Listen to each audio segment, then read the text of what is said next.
The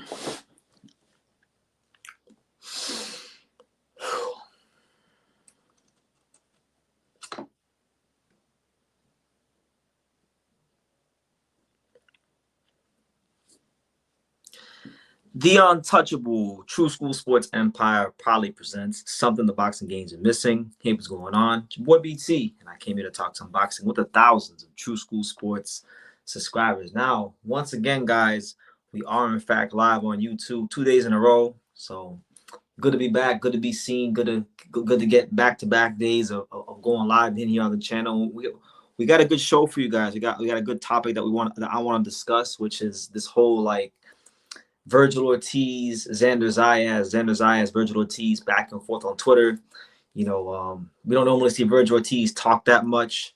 We don't really see Xander Zayas really, talk trash at all. So it's been kind of cool to see these guys talk, because really and truthfully, Xander Zayas and Virgil Ortiz, for the duration of their careers, they normally always say the right things, and it's good to see them say, to talk a little trash, to get things exciting, because now we're out of that stage where, Xander's a prospect or Virgil's a prospect. We're in that stage where the fights mean something. So when the fights start meaning something, that's when, guys gotta, get the fans excited and say what they feel and, all that good stuff. So we here, man. Make sure you guys smash that like button. I'm gonna be here for maybe an hour and a half, maybe 2 hours. I'm not sure yet, but for as long as I'm here, we're gonna talk some great boxing talk, and I appreciate everybody for their support. I appreciate all the growth in the channel, and yesterday's live was really fun. So yeah, good to be here. But we got my man. Let me take some time before I get to Xander and Virgil and all that good stuff.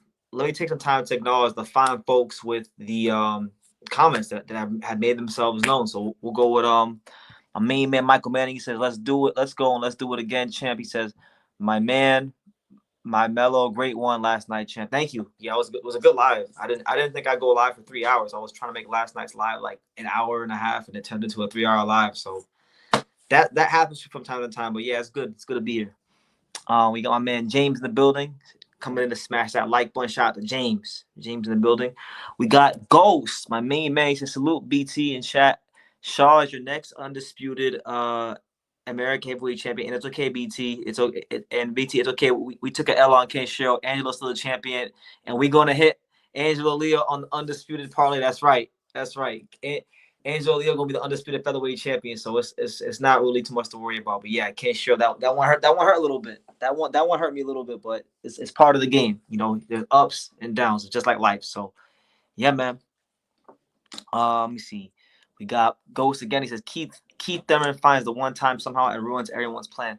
Well, funny enough, right? I just saw this, but before I went live, when I was doing my little last minute research for the live, I saw. Now I don't believe the rumor, but there's a rumor floating around that apparently Virgil Ortiz is gonna fight Keith Thurman. So that could be a potential fight. I don't believe that there's no way in hell that Keith Thurman's gonna fight Virgil Ortiz. I can't see it, but it's flowing out there. It's flowing around. So we'll see how it goes, man. But look, I don't want to waste no time. I don't know what to expect with this live. So whoever is here, I appreciate you. But it's not gonna be a lot of people. That's cool. I'm really excited to talk about this topic because really and truthfully, I feel like it's good to see Xander and Virgil start talking. These guys haven't. They're really good fighters, but these guys haven't really talked in their careers. And I love when fighters start talking. That actually gets me excited, man.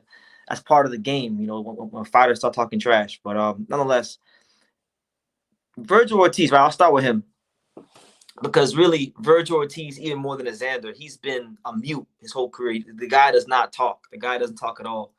And not only did Xander Zayas get him talking, Xander Zayas had Virgil Ortiz typing essays, typing research papers. I mean, I never seen Virgil tweet or talk so much. So clearly, the presence of Xander Zayas and things that Xander Zayas has been saying about him have struck a nerve. So it's got him a bit out of character, and I wanted to discuss that. So let's go to hold on. Let's go to screen share. We got screen share right here. Let me see screen share. All right, so we're gonna go to screen share, right? Because I gotta set the stage for you guys. I got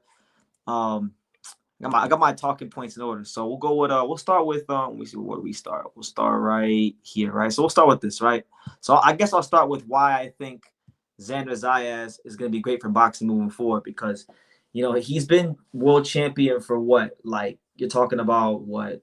He won it last Saturday, so we're talking about 8 days, not even 10 days.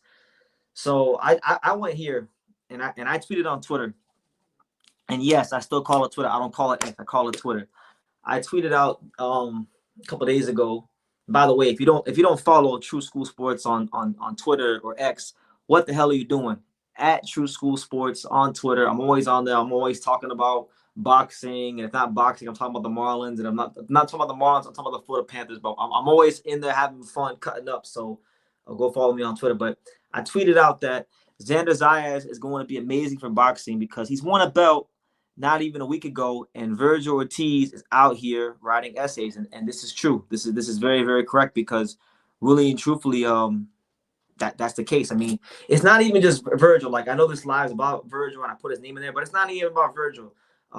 There's another fighter, a prominent fighter at 154 who's been feeling some type of way about Xander Zayas, and I don't really think a whole. I'll be honest with you, I don't really think a whole lot of him, so I didn't put his name in the title. And I know he don't really think a whole lot of me because he blocked me on Twitter, even though we don't even talk on Twitter, right? But look, this guy right here, Eric Salubin, he's been feeling some type of way about Xander, and I know he feels some type of way about me because we had a little run in a couple, like many years ago, but I don't got over it. Clearly he didn't, because we've never ever interacted on Twitter, and this dude went ahead and blocked me. I was a couple of days ago, I was gonna go ahead and retweet something that he tweeted that I agreed with, because I think that he should fight Bakram. So I was gonna retweet it, but I couldn't retweet it because he went ahead and blocked me on Twitter. So hey, it is what it is. But look, you got Eric Salubin on Twitter, just crying, like talking about, saying Xander is food, talking about they got Xander in protective custody. He was never spoon fed. He wants to fight the best. And then you got people like kind of supporting the foolishness. Now look, I'll give Eric Salubin credit because I'm very consistent about this. When a fighter steps up to the plate and they lose to other really good fighters, but as long as they test themselves, I gotta respect and applaud that. So I'll give Lubin that. But man, I'm from Florida. Lubin's from Orlando. I'm from South Florida. I'm from Dania Beach, right? So I'm not like most people in boxing. I know what kind of hype he had when he turned pro. He turned pro like at 18, 19 years old, and he had all this hype. Made his pro debut at the American Airlines Arena with a heat play, and he ain't lived up to none of it so far. He still ain't.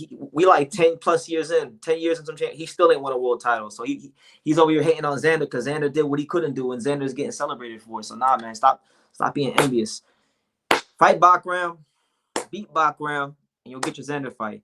And I kind of wonder too, like with Lubin, with him being from Florida, is it possible that they've sparred? Is it possible that they have some history? Because Orlando and Sunrise, where Xander lives and resides, they're not that far, but it's in the same state, so maybe they cross paths in the amateurs, maybe they spar. I don't know, but I thought it was interesting. What do you guys think about Lubin? Again, a good fighter, a guy that has stepped up to the plate, has been in big fights, has beaten some good fighters too in his career. He's definitely fought better competition than Xander to this point because he's been professional longer than Xander, but I digress. Xander at 22 has still done what he hasn't done at almost 30 years old, which is win a world title. So, make of that what you will. But yeah, that's one guy, right? That's one guy that's kind of like jealous of Xander. Then you got Virgil, who I'll get to in a second. But yeah, I feel like Xander's gonna be amazing for boxing because he's barely ever said anything to anybody. All he's done is existed and won a world title, and he got dudes feeling jealous that he won a world title. It's actually crazy to me. And then another reason why I feel like Xander Zayas is going to be good for boxing is that look, I'm not. I want to make a confession. I'm Puerto Rican and whatnot by heritage and whatnot, but I'm not a fan of Bad Bunny. I think Bad Bunny's music is trash. All right, but Bad Bunny's a star. Look, Bad Bunny got like what is it, like 49? Where we at? Bad Bunny got like 49 million Instagram followers. He's like one of the biggest artists in the world in any genre of music, right? And you got Xander Zayas with Asa Colazo up there with Bad Bunny with the titles, doing his thing, having fun, having a great time. And look, the fact that he even got seen by next to someone like Bad Bunny, that alone will increase his visibility. So he's gonna have fans that don't even know shit about boxing.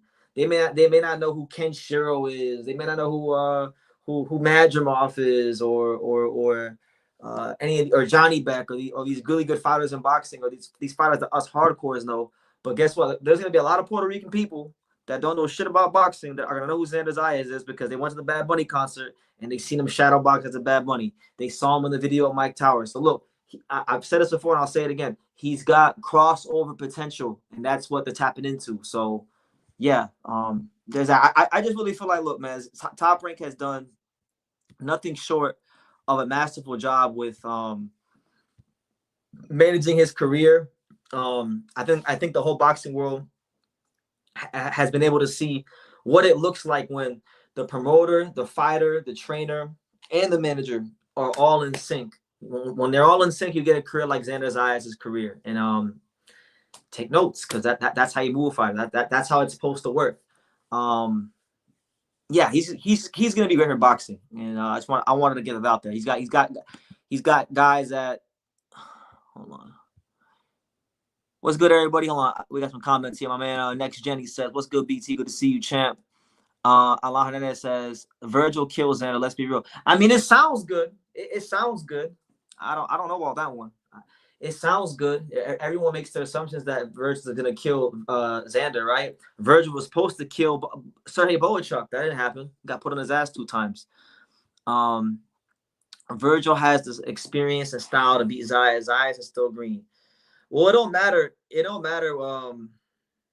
doesn't matter if he's green or not. He's got a world title. So if you got a world title, you know, everyone is a possible fight for you. You know what I'm saying?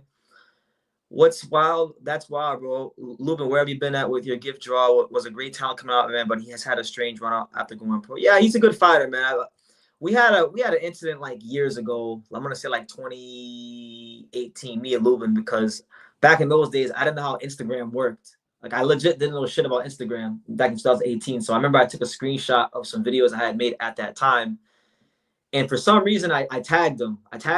And I don't know why, but first I didn't think the message would go to him. So the message went to him, and the video said that it was a video about Lubin that I had made at the time, where Lubin was making these memes with Charlo after he got knocked out. So I made a video, and the title of the video was like, Eric's Lubin needs to stop worrying about Charlo or something like that, and stop making memes or something like that, and focus on winning again or something like that. And he saw it, and he messaged me, and he said that you need to stop worrying about Eric Lubin with your bum ass videos. That's what he said back in 2018. And I haven't really talked. I saw him one time after that at the Hard Rock, and we spoke, and it was cool. But like, I guess, like, I went on Twitter the other day to retweet something that I agreed with that he said. I was actually gonna stick up for Eric Lubin, but I couldn't retweet it because he blocked me. So it's crazy. It's actually crazy, man. But nonetheless, let me see. That's great. The training wheels of social. Yeah, I was getting on my training wheels of social media back there. Yeah, it's crazy. BT, do you think people will compare Zayas Salvador Sanchez if he beats Fundora and Baccaram, Virgil Fundora and Baccaram? I don't think you can compare most fighters to Salvador. Salvador is just really good. But I mean, look, he's won a world title very young. Like, Salvador's won a world title when he's young. You mentioned 2 fighters that turned down fights with him, so it's gonna, you got to ask them, because Xander wanted to fight these guys, and I'm not I like Xander. He's from the South Florida area. I've been seeing Xander in the gym since he was a kid. I like him, but like, I'm not biased towards him. Like, he's cool. I'm not no Xander Zayas super fan, but like, 2 of those guys you named, they had chances to fight him, and they turned it down. And those 2 guys would be Virgil and Baccaram. And so, that being said, let's get into the meat and potatoes of the live, guys. Let's just go right into Vergil Ortiz, right? Because now we got people here. Now we got a good crowd here. Make sure you guys smash that like button so this video gets pushed out to as many people as possible. Make sure you subscribe if you're new to the channel. If you're new to these parts of YouTube, this is the home of boxing, the untouchable, true school sports empire. And definitely super chat and support the channel. That way, that definitely helps. So that being said, look, Vergil Ortiz, like I've said many times, he's not a talkative guy. He's been, for most of his boxing career, he's been a mute. Doesn't really talk. Now look, there was a meme that Vergil Ortiz had posted after the Xander Zayas Jorge Garcia fight, where Xander Zayas pretty much said that Xander Zayas was food. Vergil Ortiz said Xander Zayas was food, right? So Xander did a podcast in Spanish, and they asked him in Spanish. They said, "Look," they said, as you guys can see on the screen, they said, "What's your opinion on Vergil Ortiz calling you food with memes on Instagram? He's basically calling you easy work." And Xander Zayas said in Spanish, "Well, I'm 22 years old and champion of the world. He's 27 years old and hasn't accomplished anything. And end quote. That's all he said, right? Now, he's not, I don't want to say Virgil hasn't accomplished anything. Virgil Ortiz is one of the best power boxers in the sport. But if we're talking about in terms of winning a world title, he's not wrong about that. Virgil Ortiz has competed at 140, didn't win a world title there. He's competed at 147, didn't win a world title there. And now he's at 54. And we're talking about Virgil Ortiz. How many years he's been pro? How long has Virgil been pro? Virgil turned pro in 2016. So we're talking about almost 10 years as a professional, and Virgil Ortiz still hasn't won a world title. Meanwhile, Xander Zayas has been professional for like 6 years and won a world title. So that's not disrespectful. People may take that as disrespect, but Xander, I don't care if you want to say, oh, well, he beat Jorge Garcia. Jorge Garcia is not good. You want to downplay him? Cool. But either way, look, Virgil Ortiz has not won a world title yet in his career. So he's not wrong. And clearly, this really struck a nerve with Virgil Ortiz because, look, guys, I've been following Virgil Ortiz for years. I'm a big fan of Virgil Ortiz. I've sung his praises. I think Virgil Ortiz has one of the best jabs in the business. I've even went as far as to say that I think that when Virgil Ortiz becomes a middleweight in the future, I think he's so great as a fighter, talent-wise, that I think he has the ability to revive the middleweight division and really add some life into the middleweight division. So I'm definitely not a Virgil Ortiz hater. I'm a big fan of his skill set. I'm a big fan of what he brings to the ring, but I've never seen Virgil Ortiz type all this. Now, I want to dice. We're going to go piece by piece and really unpack what he said here because he said a lot. He said quite a lot. So here's what Virgil said. He stated the following, and I quote, "First off, Xander, congratulations on your win and becoming world champion. You are eventually going to do it, so I'm not surprised. But let's keep everything 100. You got a gift," which I find funny because a lot of people, myself included, thought that Virgil got a gift when he fought Boachuk. But that is neither here nor there. We will continue. "My last two opponents were top 10 in the division. The opponent you just fought was a 33-4 and barely scratches the top 15 mark." That's not true, but we'll continue. "All facts here and try and dispute them if you want. If I had won my world title against your opponent, they would be tearing me to shreds right now. It's okay for you, though, because you're young. There's not a whole lot of expected of you right now. We're at different levels. My fight against Antonio Orozco, his only loss was to a world champion. Back when I was 21 was harder than your last fight. Since you want to talk about what you have done at our ages, there are the other key differences between your last fight and mine is that for some odd reason, my fight against Madrimov, clearly the better fighter in terms of skill and popularity, wasn't made into a world title fight for the vacant belt. Almost like the vacant belt was being held for somebody. You can say all you want that I haven't achieved anything, but I definitely proved more than you have. I've beaten several fighters who became world champion. One who I called for to fight and knew I could beat at 140 while he had a world title, but just never got the opportunity, was Maurice Hooker. All love to him. That's my boy. One had only just lost to arguably the number one pound fighter in the world the fight before, even though I was the number one fighter next in line for the belt. It's not like it's my fault I didn't get a shot. Enjoy the belt while you have it." So there you go. Virgil Ortiz making his case be known. Now, there's some things that I agree with. There's some things I disagree with. So I'm gonna go through piece by piece. Guys, please bear with me. It may take me about like 5 to 10 minutes to get to this. Smash the like button. Go get a snack.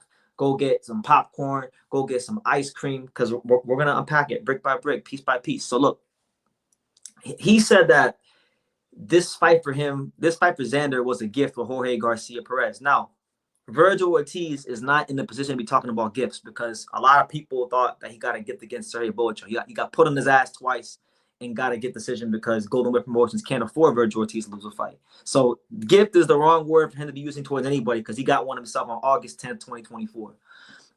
That being said, he has fought better opposition. You know, he fought what's his name? He fought, hold on, I'm drawing a blank here. He fought Madrimov, right? But I don't want to give him credit for Madrimov because I don't think Madrimov's that good. He fought Sergey Boachuk, right? He fought Sergey Boachuk, which I will give credit for because Sergey Boachuk is one of the best in the division. But you didn't really beat Sergey Boachuk, and you need to give him a rematch. So that's number one. Madrimov, I ain't giving him no credit for like that because if you guys have heard me talk about Madrimov, you guys already know I don't think highly of Madrimov at all. Madrimov is a guy that I thought Terrence Crawford shouldn't have been fighting. And, you know, the fact that Virgil had better performance against Majimov than Crawford really just, it makes Crawford look bad, but that's neither here nor there. Majimov ain't no killer. And the fact that, like he said right here, he said Majimov is a better fighter in terms of skill and popularity. Now, you can debate right now that maybe Majimov might be a better fighter in terms of skill. We don't know that because, you know, Majimov won a world title and lost it in his first defense. Xander just won a world title. So at this stage, they both accomplish the same thing in boxing. But one thing that I'm gonna refute this very, very hard. I'll pound the table and refute this. Is he mentioned that Majimov was a more popular fighter than Xander Zayas. Now look, I'm not gonna hear that because nobody, and I gotta say this bluntly, so God forgive me for cursing, but nobody gives a fuck about Israel Majimov. Nobody cared before the Crawford fight, during the Crawford fight, or after the Crawford fight about no damn Israel Majimov. The only people that claim to like Israel Majimov are people that try to hype up Terence Crawford's resume. That's it. Or Virgil's resume. That's it. You know, if Majimov was so popular, then riddle me this. Why doesn't he headline and sell out shows in the States? Why does he sell out? Why does he sell 7 to 8 to 10 to 15 to 20,000 tickets since he's so popular? He's not that popular. That's why, you know, when he won a world title, he fought. You know, it's funny, right? You know what's funny about Virgil? He's discrediting Xander Zayas for beating a guy that, you know, wasn't quote unquote that good for a vacant title, right? When Majimov literally did the same thing with a way worse opponent. Israel Majimov fought Magomed Kurbanov, who quite possibly is one of the top 10 worst opponents.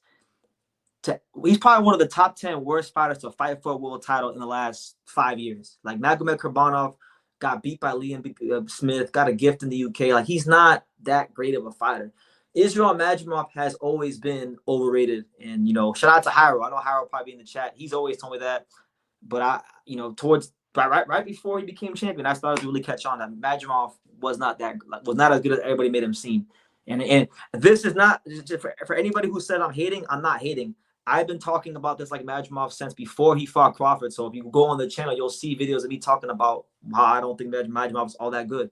Now that being said, he mentioned Antonio Orozco, right? Which he said that Antonio Orozco is a better fighter than Jorge Garcia Perez, right? Now, I watched that fight. I'm pretty sure I did a video about it. Orozco was a good fighter. He was 28-1 when Virgil fought him. The only loss he had at that time was to Jose Ramirez, and he took Jose Ramirez the distance, right? And he was durable and had beaten some faded veterans like Emmanuel Taylor, Steve Forbes, you know, guys like that. But he never, like, Orozco never beat anybody on his resume as good as Charles Conwell. Never. So I don't know why he's sitting here trying to downplay Jorge Garcia Perez, or the guy that Xander just fought. He beat Charles Conwell. Conwell was a guy that Golden Boy Promotions signed with the intentions of matching him up with Virgil. If Conwell would have won that fight against Garcia Perez, he probably would have either fought Xander or Golden Boy would have matched Conwell up with Virgil. Conwell might still fight Virgil because I'm pretty sure he's still a Golden Boy fighter. So no, I don't want to hear that. He was a good fighter. I believe when Xander fought him, I believe he was number 2 or 3 in the WBO. So he was ranked. So I don't know where he's getting I don't know where he's getting all this top 10 talk and that like he wasn't this and he wasn't that. Now, he's not. Now I'm not gonna sit here and act like he was the best fighter in the division or the top contender, but he earned that fight. Like he had went to the UK, he upset Rourke Knapp, who he wasn't supposed to beat. He upset Charles Conwell, who he definitely wasn't supposed to beat. So how are you gonna sit here and say that he didn't fight nobody, that he was nothing? Then he said, look, then he said, what did he say right here? He said that basically, that Xander's young, right? He said Xander is young and there's not a lot expected of him. And is Virgil crazy? Let me put you on game. Let me refresh your guys' memory and Virgil's memory. Not only does Xander Zayas, not only is Xander Zayas young, he is young, but I would venture to say that Xander Zayas has had way higher expectations placed on him from the day he turned pro than Virgil Ortiz has.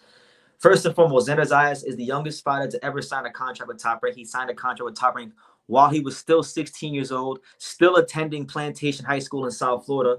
That's number one. Number two, he's been billed as one of the fighters to fill the shoes of Miguel Cotto since before he threw a jab in the pros. Virgil has had some pressure on him. Virgil has had some fanfare, but it hasn't been with the expectations of Xander. And guess what? With higher expectations placed on him, Xander Zayas has done what Virgil Ortiz still has not done, which is win a world title. So he says right here that they're on different levels. I would agree that you guys are on different levels.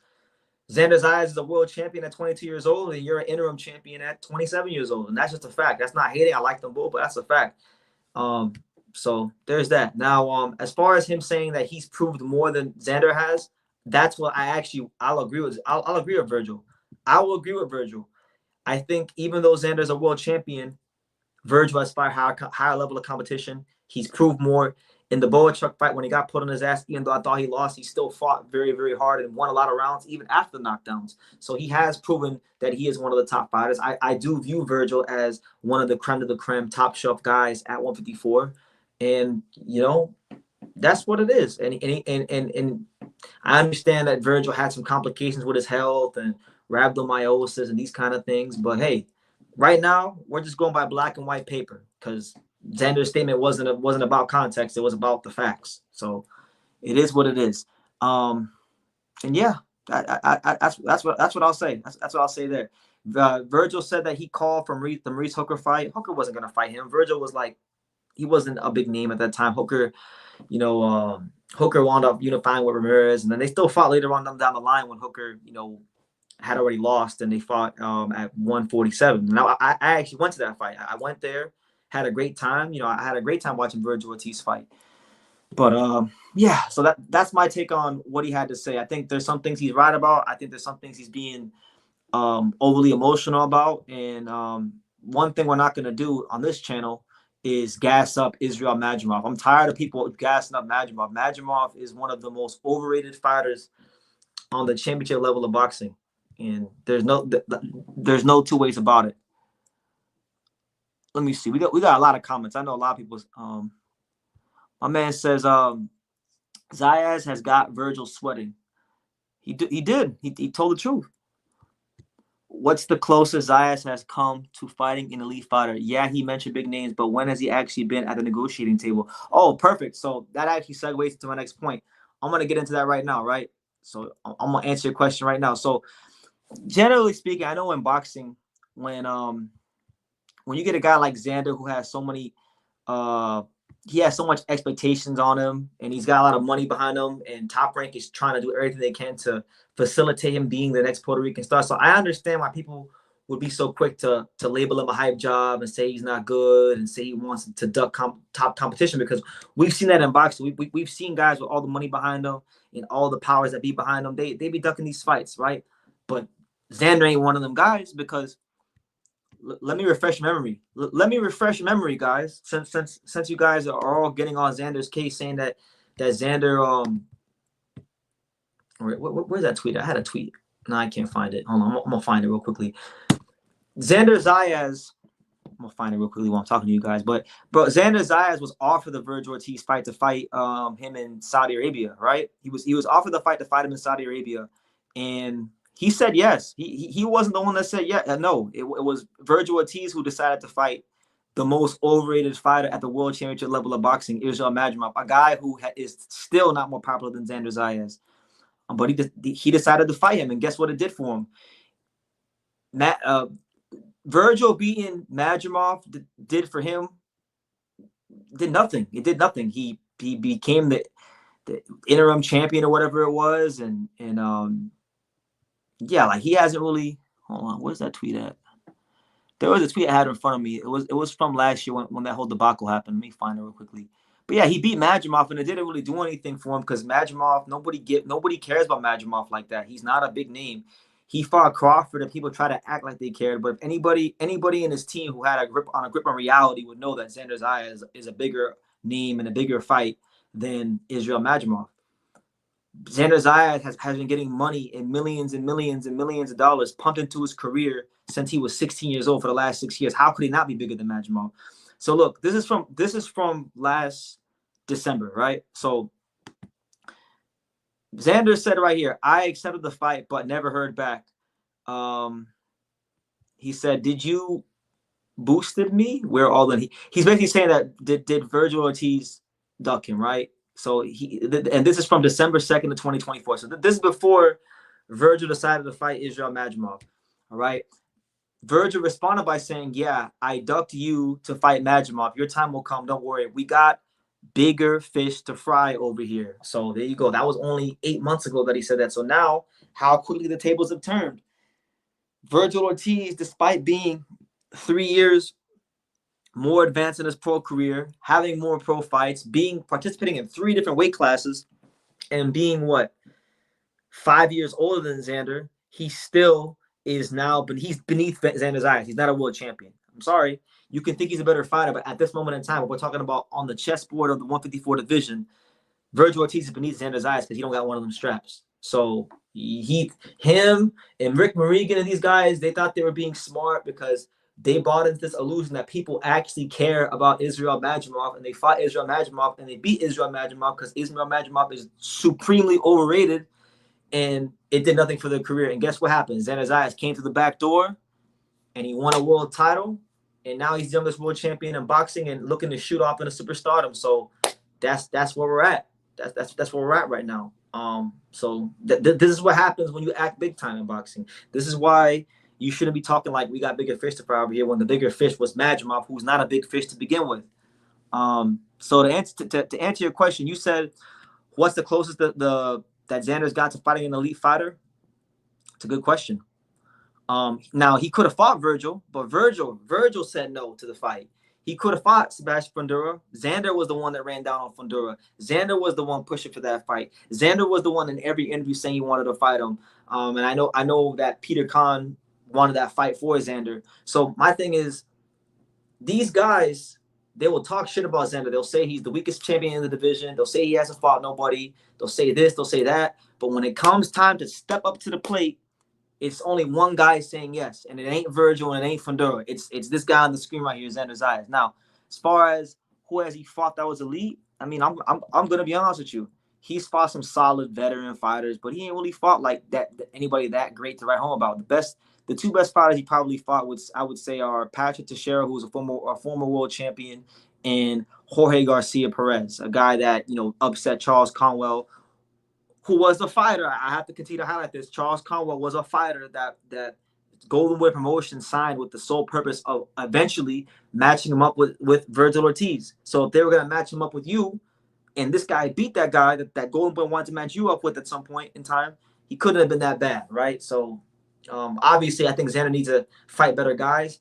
He hasn't fought cans, but he's fought a lot of guys that were good fighters. Look, okay, let's just go through the last, we'll say 4 opponents, right? Damian Sosa, 25-2, good record. Now, Damian Sosa got the Xander Zayas fight because he went to Pro Box and he upset one of their top prospects, Marcus Valle. That's how he got the fight. And Marcus Valle, big things are expected of him, and he's beat some good fighters too. That was a good win, and Xander beat him easy. Didn't even lose around that fight. Slava Spuma, another guy. He was like top 5 of the WBO.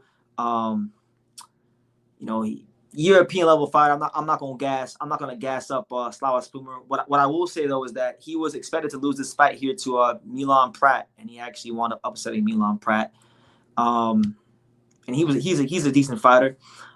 He's beaten some decent fighters. He beat let me see. I would say another guy he beat. This to me is one of Xander's best wins right here. He beat Jose Luis Sanchez very early in his career. Sanchez has fought a lot of guys. Sanchez actually upset Eric Tudor, who was a top Golden Boy prospect. And then he actually had a draw with Adrian Granado. So, he hasn't fought the creme of the creme top shelf guys. I would say Jorge Garcia Perez is probably the best guy he's beaten thus far in his career.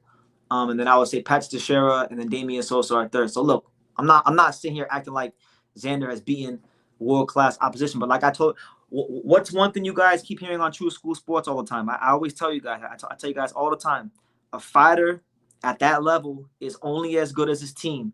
And some of you guys disregard what I'm saying, but no, it's the truth.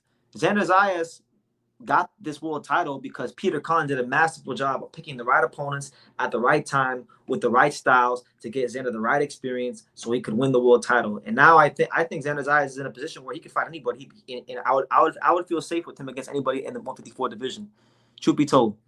So we'll see what happens. But yeah, like Rick Marigan, Virgil's manager, they thought Madrimov was the best fight. They bought into the fake Madrimov hype, and it did nothing for him. It did literally nothing for him because Madrimov isn't a big name. Damian didn't show up that night, made my name look bad. I don't think so. I think Xander's just a good fighter, man. Xander's very consistent. I think, like Virgil, I would say, and I'll break down the fight in a second, but I would say Virgil is the bigger puncher. Virgil's definitely got the better experience, as he should, because he's been a professional longer. But one thing about Xander Zayas is, he doesn't lose a lot. He doesn't lose a lot of rounds. Virgil will wash Zayas. Well, that's the case, then should have stepped up to the plate and not fought Madrimov, the most overrated fighter in boxing. True, you gotta be realistic. Virgil is more respected and proven more experienced hitting on all cylinders at this point. I get your love for Zayas, but to compare the two at this point isn't fair to Zayas. There's no comparison. Virgil hasn't won a world title. What comparison is that? I'm not comparing anything. One guy has been professional for 9 years and hasn't won a world title. One guy has been a professional for 6 years and has won a world title. There's no comparison. They're not on the same level.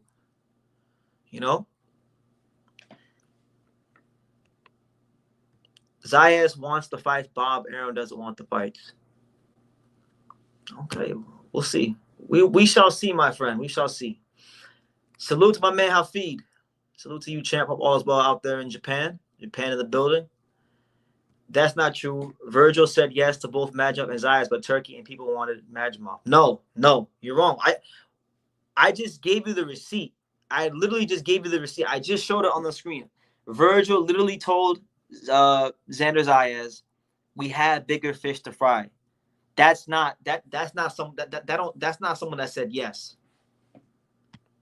Zayas isn't a shit talker. He grew up a good kid. Zayas just wants belts and legacy. He's not a shit talker, but he will put you in check if you get out of line. Xander is 22. We're gonna bring him to PR, make him money, and keep developing at the same time. We don't care what bums in USA think for like 2 years. We are the A side. Puerto Ricans are Americans, but nonetheless.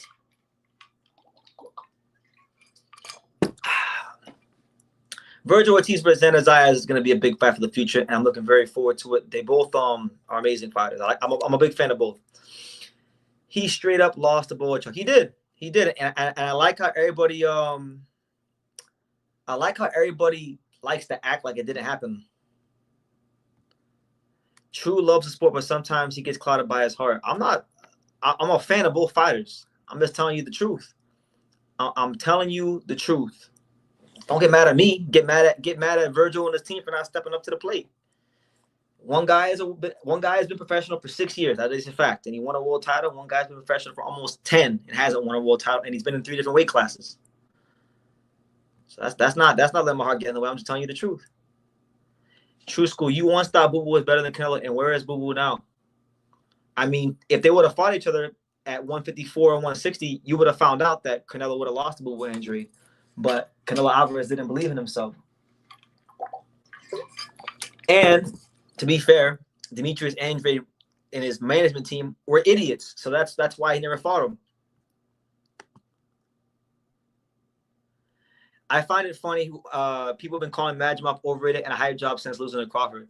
I've been calling Madrimov overrated and a hype job since he was undefeated. I didn't even wait for him to lose to Crawford. I knew he was overrated before he fought Crawford. Go back. Go back, and the videos are on this channel. I didn't delete them. They still up here. Like, I'm keeping that same energy. I'm keeping that same exact energy for Madrimov. I always told you guys Madrimov was overrated, and people were like, "Oh, BT is being a hater.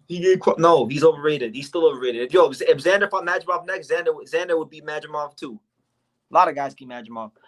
You're not giving Virgil credit for Boachuk and Madrimov back to back. True. Are you out of touch with reality and you're showing your bias again? I'm a fan of both fighters. How am I biased? I've paid. Here's a fun fact. I've paid more money to watch Virgil Ortiz fight live than I ever have Xander. So how am I? If anything, I like Virgil Ortiz's style probably a little better than Xander's. If I'm being objective, how am I being biased? He had a chance to fight Xander Zayas, and he fought Madrimov. If you want to say I'm biased against Madrimov, I'm okay with that. But I'm not gonna have you tell me I'm biased against Virgil. I've got hours and hours of videos hyping Virgil up, saying that he's going to be a middleweight champion one day. People were mad at me when I picked Boach to beat Madrimov when they were scheduled to fight. Yes, because Madrimov had a bunch of hype from giving Crawford a good fight, and Crawford's not even a proven 54-pounder. Call me crazy. I think a guy like Charles Conwell will beat Zayas. We would have found out, but guess what, Amizi? Unfortunately, Charles Conwell wasn't good enough to beat Jorge Garcia Perez. So guess what? Guess who Xander fought? Jorge Garcia Perez. If Conwell would have beat him, Conwell would have got the shot because that was a WBO eliminator fight. I thought Hergovich was going to retire after the Dubois loss. Well, you're wrong, Hurricane Hank. You're wrong. He's fighting August 16th. I'm not impressed by Zayas. You don't got to be. You know, one guy has benefited from boxing politics, the other hasn't. Are you sure about that? Are you sure about that? I think Virgil's benefited from boxing politics. Virgil just had the whole rhabdomyosis thing, and Virgil didn't step up to the plate and fight Xander Zayas when he should have. So that's why he is where he is. He thought fighting Madrimov actually meant something. Yeah, like how are you gonna sit here and say that, bro? Virgil Ortiz has got, bro. Virgil Ortiz. I remember when Virgil Ortiz signed to fight Michael McKinson, right? And Michael McKinson's a good fighter. Like, I'm not going to sit here and talk down on Michael McKinson. I think Michael McKinson is actually probably one of the better fighters in the UK. It's unfortunate what's happened to Michael McKinson's career.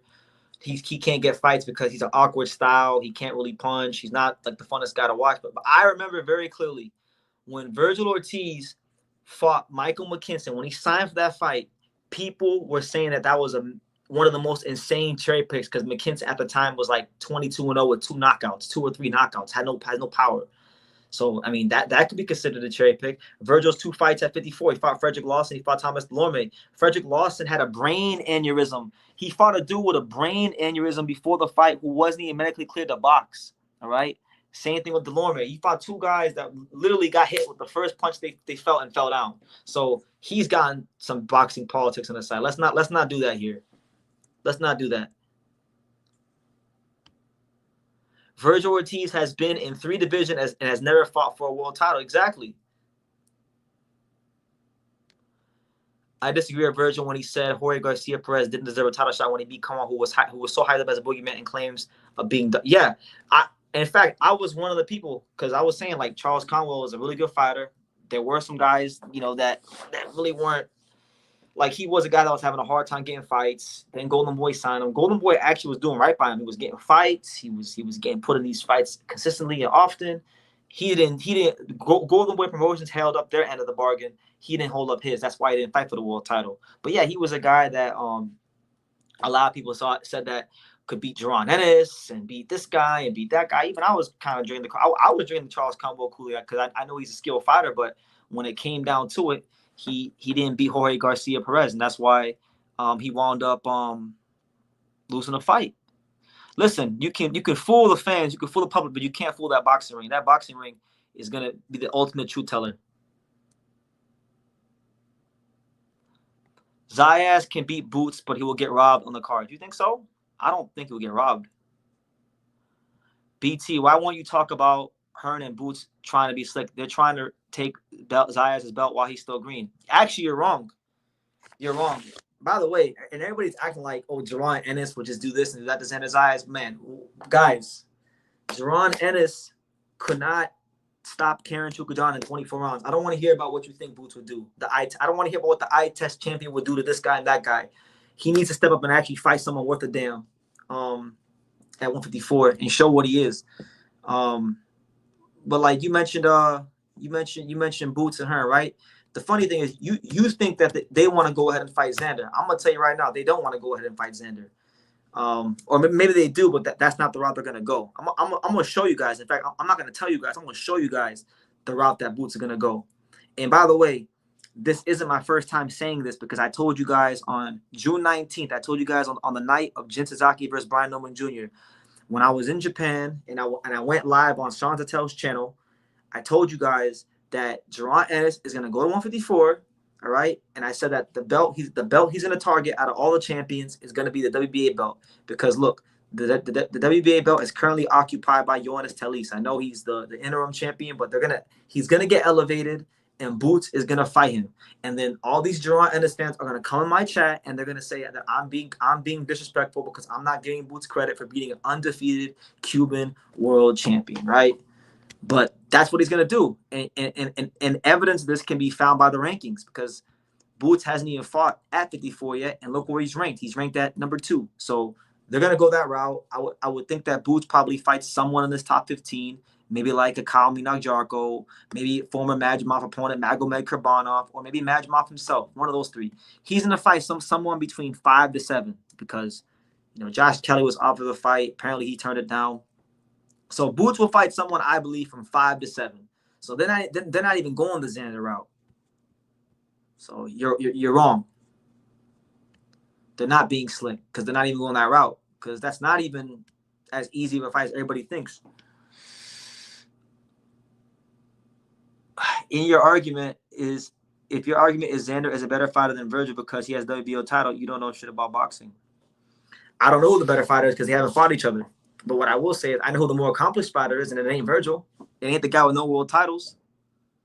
It ain't the WBC interim champion. BT, who's better, Talise or Stanionis? Ooh, that's a good question. That's a very good question. To me, they're like the same level. But in terms of pure ability, I would lean slightly towards Stanionis. I think Stanionis, they can both box. Talise moves a little more, but I think Stanionis is a bit stronger. Well, it would all depend on who's more durable. I haven't really seen Talise in a fight. I think he had that one fight against the other Cuban. I think he fought, was it Liam Navarro, the machine gun? He fought another Cuban on an MVP show. He got hit a little bit. So I would say Stanionis just because of the experience. BT, I said Boots and Hearn will go the WBO out before you. What day did you say that? I got a receipt. I said it on Sean Tatel's channel, June 19, 2025, that he will go that route. So if you said it before then I guess credit to you, but I got it on video. I got a receipt that I can show the world. If they get an interim title, yes, they're gonna target Zayas. I said from the very first day, Boots and Hearn will go the WBO route because it's the easiest. Yeah, they're gonna go that route, and God forbid, I'm gonna tell you this: if Boots had a hard time sorting out Karen Chukajan because he moved around the ring, well, Xander moves around the ring too, and he's longer than Karen, so that's not gonna be no it's not gonna be no damn cakewalk for Boots. Virgil has been a guy who's been able to be clipped. I think Xander has a tools trouble with decent power and movement. Mean Machine, McKinson, Majimov, and Boachuk gave Ortiz trouble. Yeah, and you know what? Let's go to let's break the fight down, because that was my fourth and final talking point about Boots, or about Xander and Virgil, right? So go back to screen share, right? So this is Virgil, right? 23 fights into his career. Hold on, where we at? Hold on, let me go to Xander.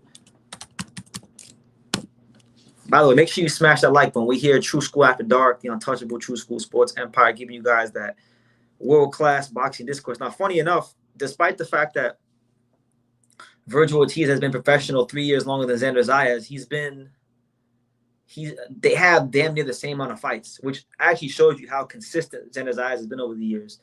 I don't know why Virgil got rhabdomyosis. There's a lot of speculation as to why he got rhabdomyosis. Some people say that maybe it's Virgil. Like Blair Cobb said that Virgil took steroids, and rhabdomyosis is a byproduct of steroids. Some people say that he overtrains because his dad overworks him, and some people just say it's a hereditary condition of sorts. But either way, that stifled his career a little bit, and that's why Xander Zayas and him damn near had the same amount of fights. Virgil's been pro. He turned pro in 2016. Xander turned pro in 2019. And Virgil only has one more fight than him, so that goes to show you something. But breaking the fight down, right? Just breaking it down. So looking at the tail of the tape, Virgil's 5'10" with a 70-inch reach. Xander Zayas is the same height, but he has a 74-inch reach. So Xander actually has a 4-inch reach advantage. Now, it is worth noting that when he fought Sergey Boachuk, his arms are actually shorter than Xander's. Sergey Boachuk has a 73-inch reach. So his Boachuk's reach is an inch shorter than Xander. Xander moves more, and I think he moves better than a guy like Boachuk. Boachuk moves more like he moves like more north-south. Xander moves more. he moves more laterally, and I would say that they're both pretty good counter punchers. But there's Xander can give the Virgil the same problems Boachuk gave him, and quite possibly even worse because he's a little longer and younger than Boachuk. Where Virgil's would have to beat Xander at is he'd have to win the battle of real estate with his jab. Now, I've said this many times. I'll say it again. Even in the midst of some of you guys complaining and saying that I'm hating on Virgil and being biased, which I'm not biased, he's got one of the best jabs in the business. Virgil Ortiz's power jab is like, it's literally a punch that can put you on your ass, and he's put guys on their ass with the jab. And so, could I see a scenario where Virgil Efron Ortiz II drops Xander Zayas on his ass with a jab? Of course, he's so good he can do that to anybody in 154. Got no doubt about it. But he's very susceptible to get counterpunched because of the fact that he opens up so much. Boachuk showed us that. McKinson showed us that. A lot of guys showed us that. Now, on the other side with Xander, right? And I know he hasn't fought the guys that Virgil has fought. I hear you, right? But Xander, to me, has been the more consistent fighter in their fights. He hasn't had a fight in his career yet where you can say like, oh, well, he should have lost that fight. Has Xander even been dropped? Has Xander Zayas even been dropped in his career? Because he's fought some punchers. Damian Sosa can punch. Garcia can punch. Slava Swimmer. The last three guys he fought was punchers. These guys weren't pillow-fisted guys. These are guys that definitely can crack, and he had no problem outboxing them, maintaining his range, countering them. And I'll say this too about Virgil, right? As far as his opponents, now Majimov, right? Majimov is very awkward. He's got that herky-jerky movement. He has elite footwork. Got some of the best footwork in the division. I'll give Majimov that much. But Majimov is very mechanical and predictable, right? Boachuk, I would say he's a puncher and he don't get tired. He got probably the best stamina in the whole division. But outside of that, when you get to like Delorme, Lawson, McKenzie, Virgil ain't been fighting no punchers. He ain't been fighting no guys with any sort of thump or any sort of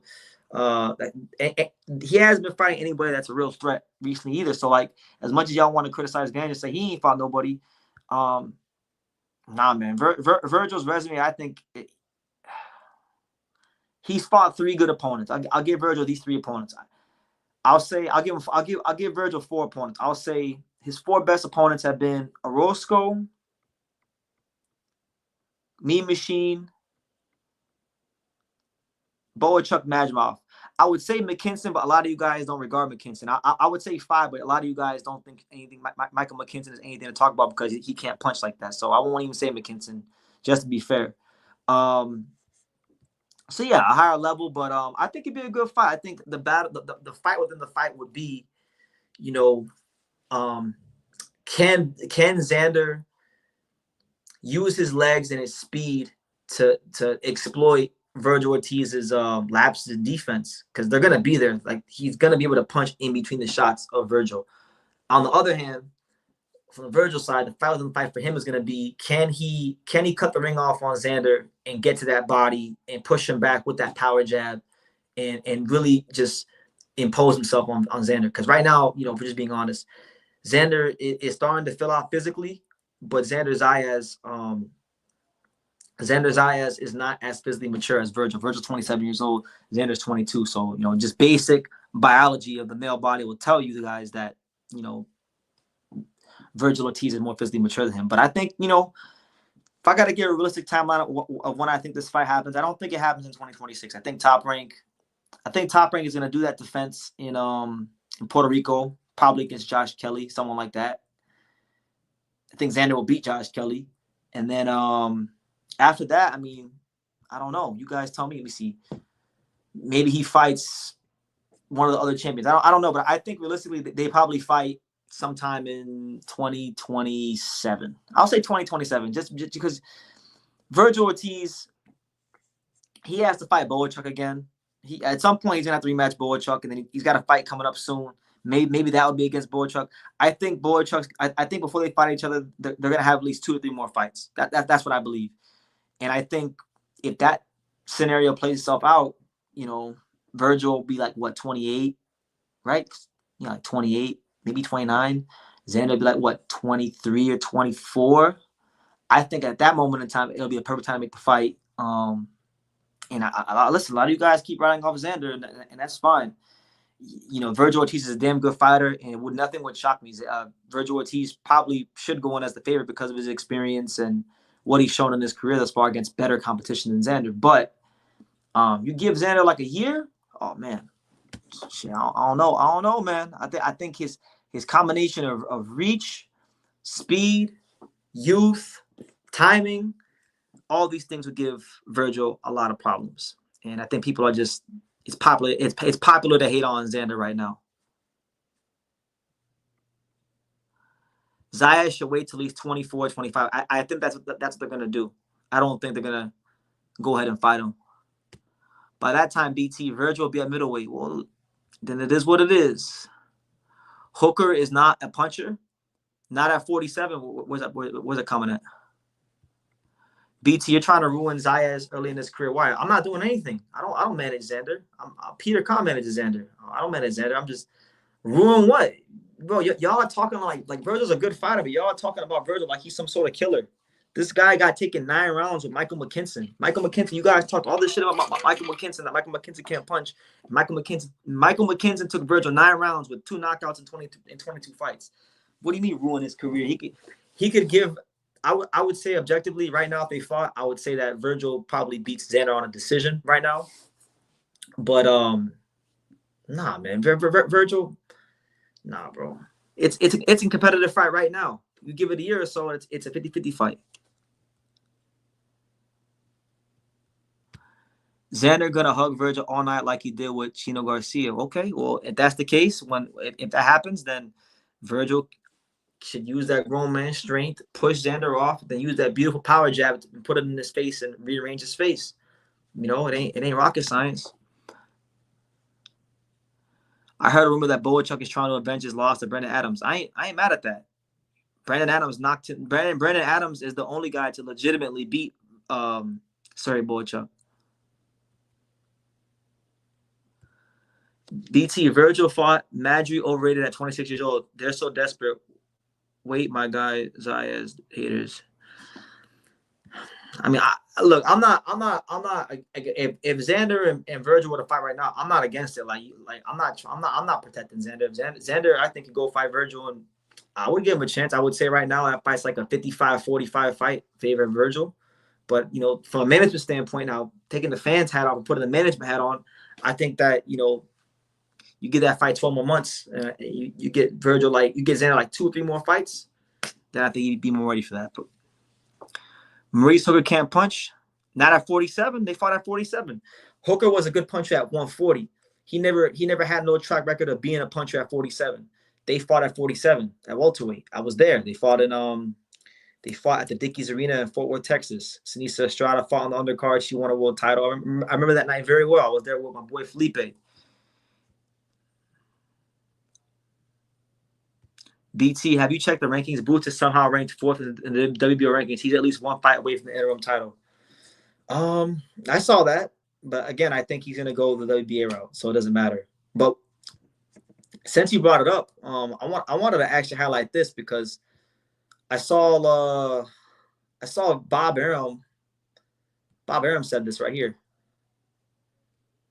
Bob Arum said this. He said in the following, and I quote, I think Xander Zayas versus Jaron Ennis would be a terrific fight. Ennis is a really good fighter.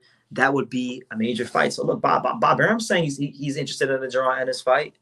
And one thing about Top Rank, I haven't talked to any of the matchmakers about this matchup, so I'm not gonna speak for them. But man, it wouldn't shock me if this is a fight they would consider, because if they're seeing what I'm seeing, it's a hard fight. Jaron Ennis is a great talent. I'm not gonna downplay Boots. However, we saw the Karen fights, and some of the things that Karen was doing in that fight, Xander can do those same things, but he actually has offense to go with it. So it's a different proposition for Boots, and he's longer and taller than Karen.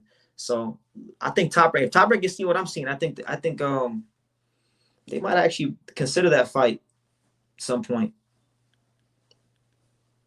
But Boots, I think Boots would have to get himself into a mandatory position. I don't think he would get that fight as a voluntary. He would have to become the mandatory or win the interim belt to get that fight. So we'll see. But it would be a major fight. Like if Xander fought Boots, you put that fight in New York City, put that fight in Philadelphia. That fight does big business. You know, Jaron Ennis on his own has a big fan base in Philadelphia. You know, he's become a big time ticket seller there. Philadelphia is a bus ride away from New York City. I've taken the bus from New York City to Philly before.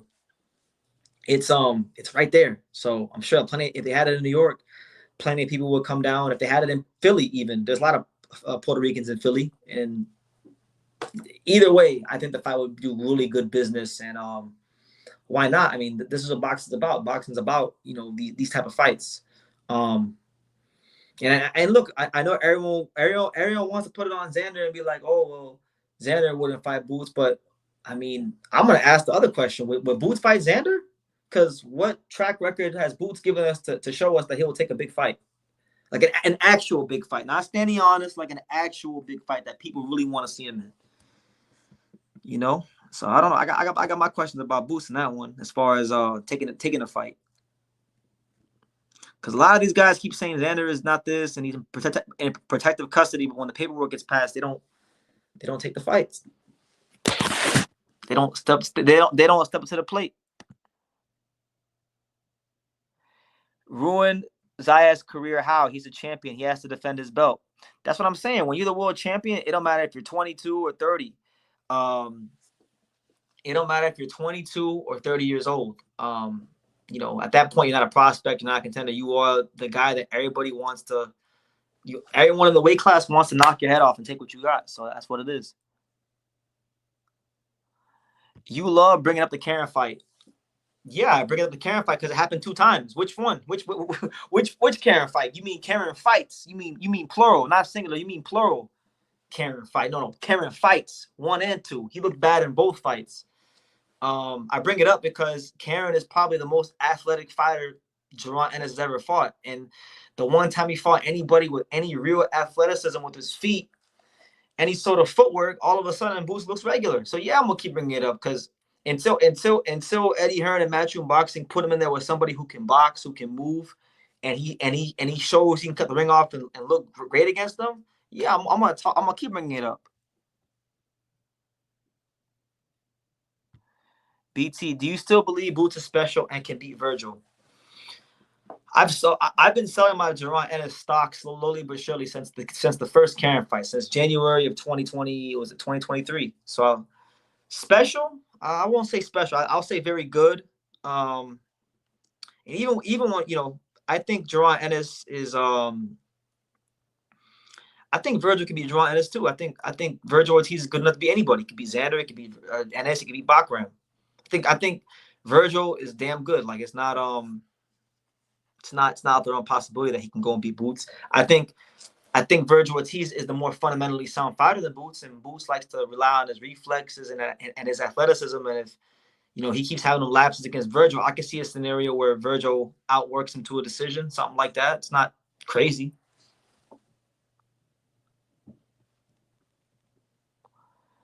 Karen makes adjustments. He's an underrated fighter. I'm pretty sure he could beat Rolly and Barrios. Well, I want to see Karen get some fights because everybody keeps saying that he's this and he's that. We got to see him in there against different fighters. He hasn't really fought anybody but Boots.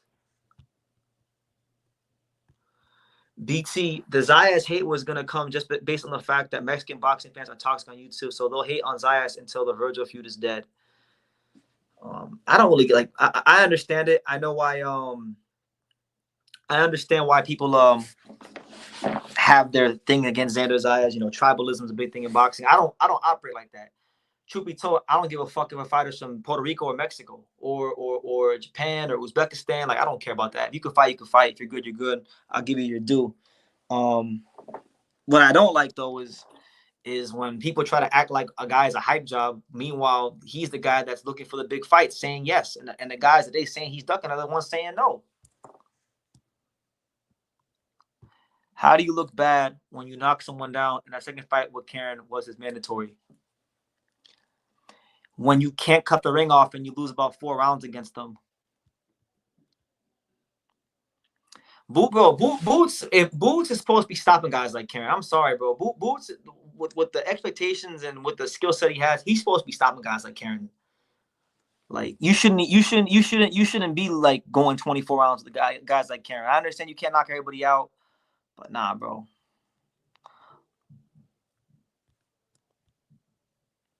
For me, the top dogs at 154 is Bakram, Vergil, Fundora, Boychuk, Lubin, Majmov, and then Zayas in that order.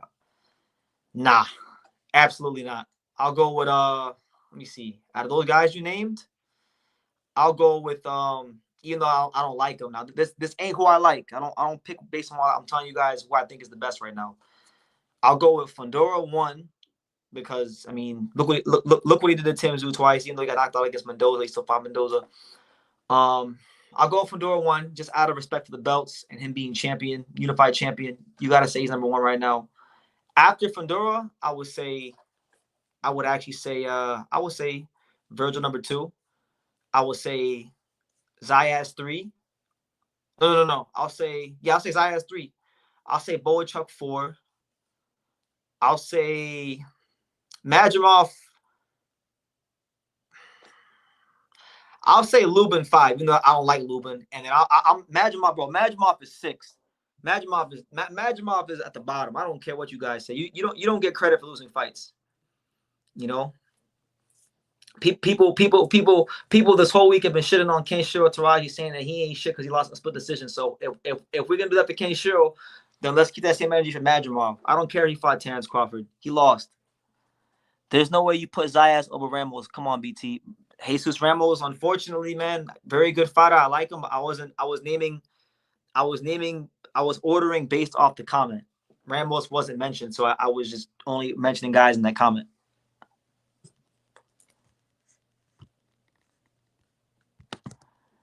It's a welterweight from East Hartford named Mike Williams, who I think is the future of 147. Mike Williams is a good fighter. I think he needs to go back to the drawing board because he's coming off of a tough loss to Antonio Moran. But I like Mike Williams. He's solid. He's good. Who are my top 3 best fighters since Floyd? Well, I made a video. I told you Usyk is the best since Floyd. So I'll go with Usyk. And then I'll go with Inoue. See, Usyk. Let me think about this one long hard. Usyk.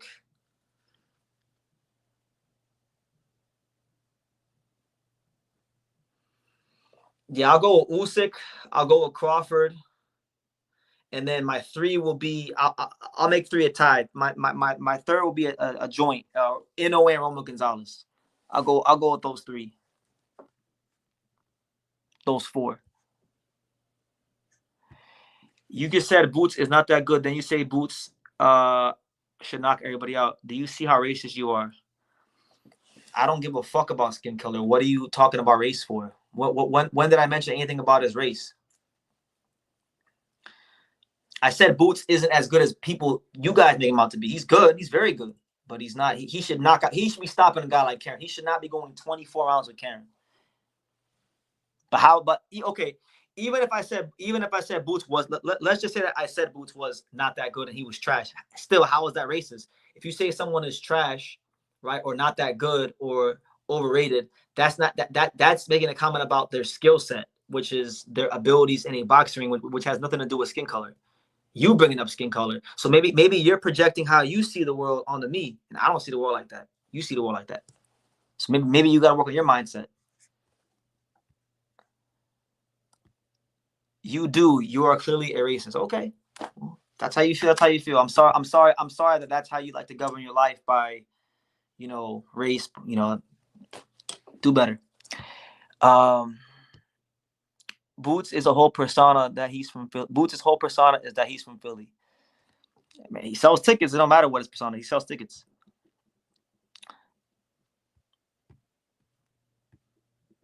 I think Ennis should fight someone.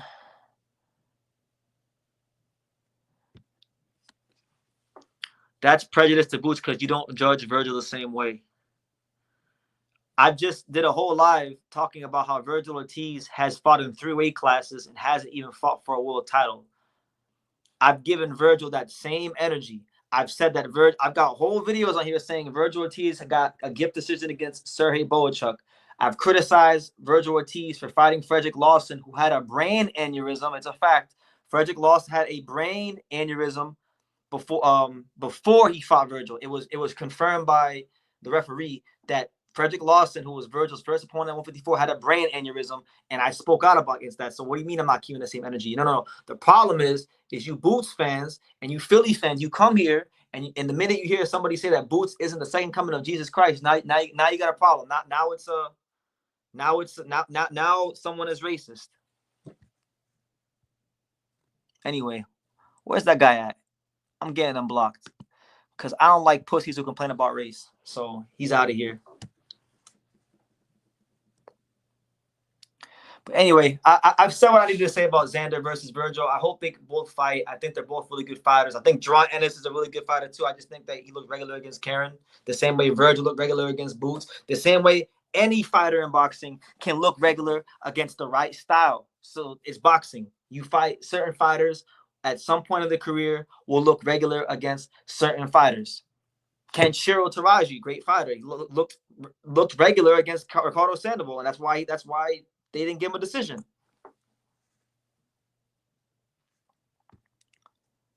Okay, so good. Compared to Boots, Virgil is ass knocked down twice in 2 turn-ups at 154, no belt.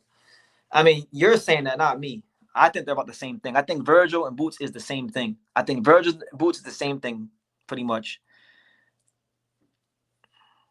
Only credit I'll give Boots is that he won one legitimate world title. He beat Staniana. So I'll say Boots is a little bit above Virgil right now. He's above Virgil, but not by a lot.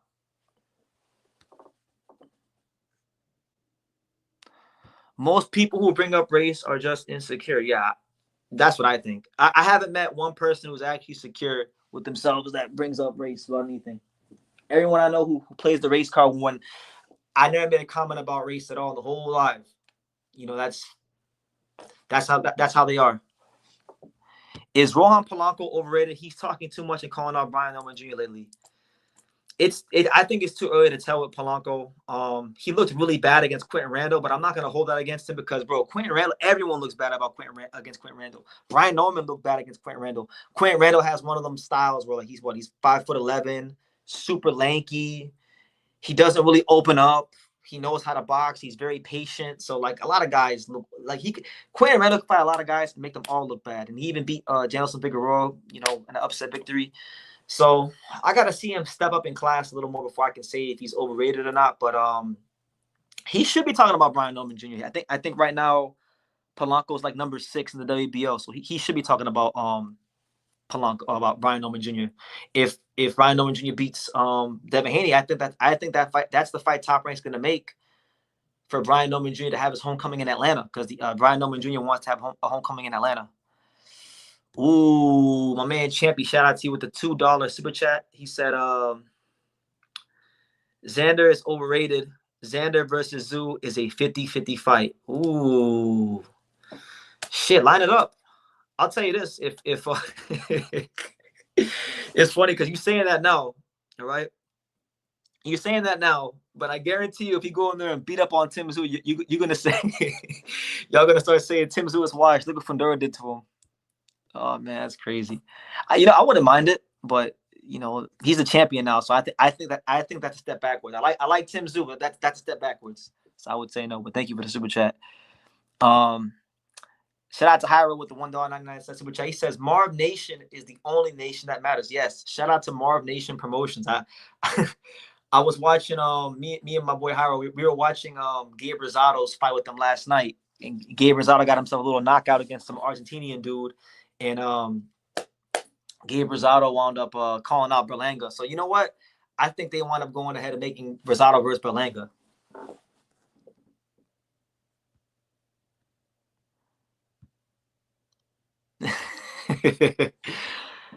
Virgil wrote a whole essay to hate on Xander's accomplishments and didn't even call him out in that post. It was weird. That's what I'm saying. Like if you got a problem with someone, if you're gonna go ahead and call someone out, then like you go ahead and you just.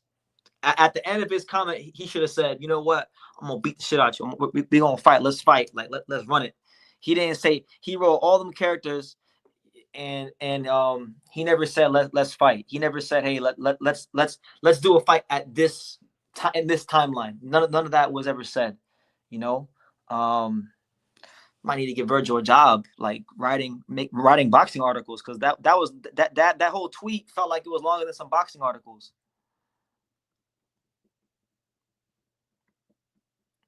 Zoo doesn't have the heart for it. Once Zayas gets that jab going, it'll remind him of Honduras. Yeah, I think yeah, it's not a good. I don't want to see that fight.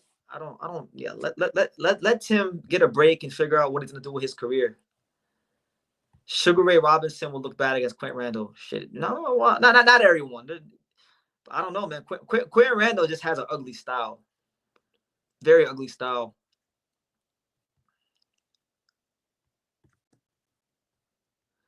If Ramos is so good, why isn't he calling out the other top guys? Well, Ramos is not a talker. He doesn't really talk like that. He fought one of the top contenders. It was very debatable. I mean, I thought he beat Lubin, but the judges didn't feel that way, so it is what it is. He didn't get the decision. Let me see. I think he should get that rematch. He should get that rematch. I think Ramos should definitely go ahead and fight Erickson Lubin, because Erickson Lubin, I mean, if Erickson Lubin can't get the Baccarat fight, then they should do the Ramos fight. The Ramos rematch. Ooh, see, now you're asking the right questions. DT, what do you think about Norman going for 2-division champion versus Xander Zayas? Oh my God. See, now you're asking me something I gotta think about here. That's a good question. I love Brian Norman Jr. Now, if Brian Norman Jr., that's like one of my favorite fighters to watch right now. It's a good question. I would say, honestly, if I had to pick, I think Brian Norman could beat Xander. I think Brian Norman could go up to 154 and beat Xander right now. I think it'd be a hard fight because Brian Norman Jr. It all depends on which Brian Norman Jr. shows up, because I felt like he's matured a lot in his last 5 fights. If you go back and you watch Brian Norman Jr. when he fought Quentin Randall and when he fought Boca Chica, he was overextending on a lot of punches, and he wasn't really using his jab. And I think after them 2 fights, I think he really realized the value of a jab. And ever since them 3 fights, ever since those 2 fights, every fight, Santillan, Cuevas, Sasaki, his jab has been a primary focus of his it's been the primary focus of like his attack, and he's got a very nice jab. When he really trusts his jab, it's a very nice jab. So I think he would give Xander some problems. I like that fight. Yeah, I think if Norman, let me see, because you got Barrios, you got Barrios, you got one of the belts is vacant. I think Brian Norman Jr. should try to get that fight. Straight up. I like that fight. I never even thought about that fight. If Lubin doesn't get Murtazaliev, he'll be forced to vacate. Is there a tiny chance Lubin gets to fight for a vacant belt? Who do you think the opponent could be? That's a good question. Let's go ahead and look at the rankings. Let me look at these rankings right quick. So 54. Who would Lubin fight? So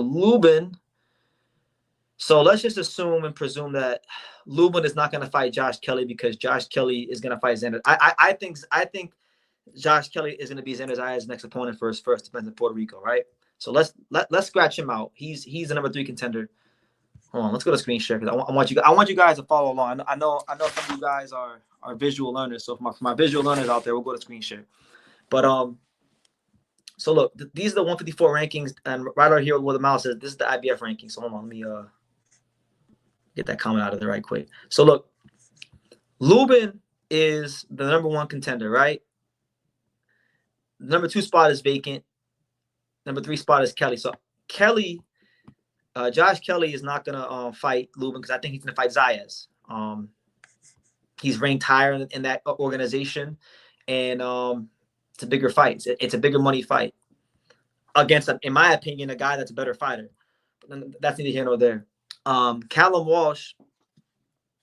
Now, Callum Walsh, I feel like they're gonna take the time with Callum Walsh. He's a guy that I don't think is gonna fight any champion in this division but Xander.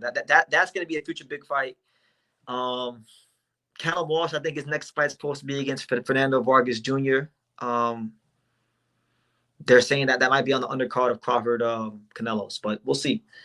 Boachuk, maybe he fights Boachuk.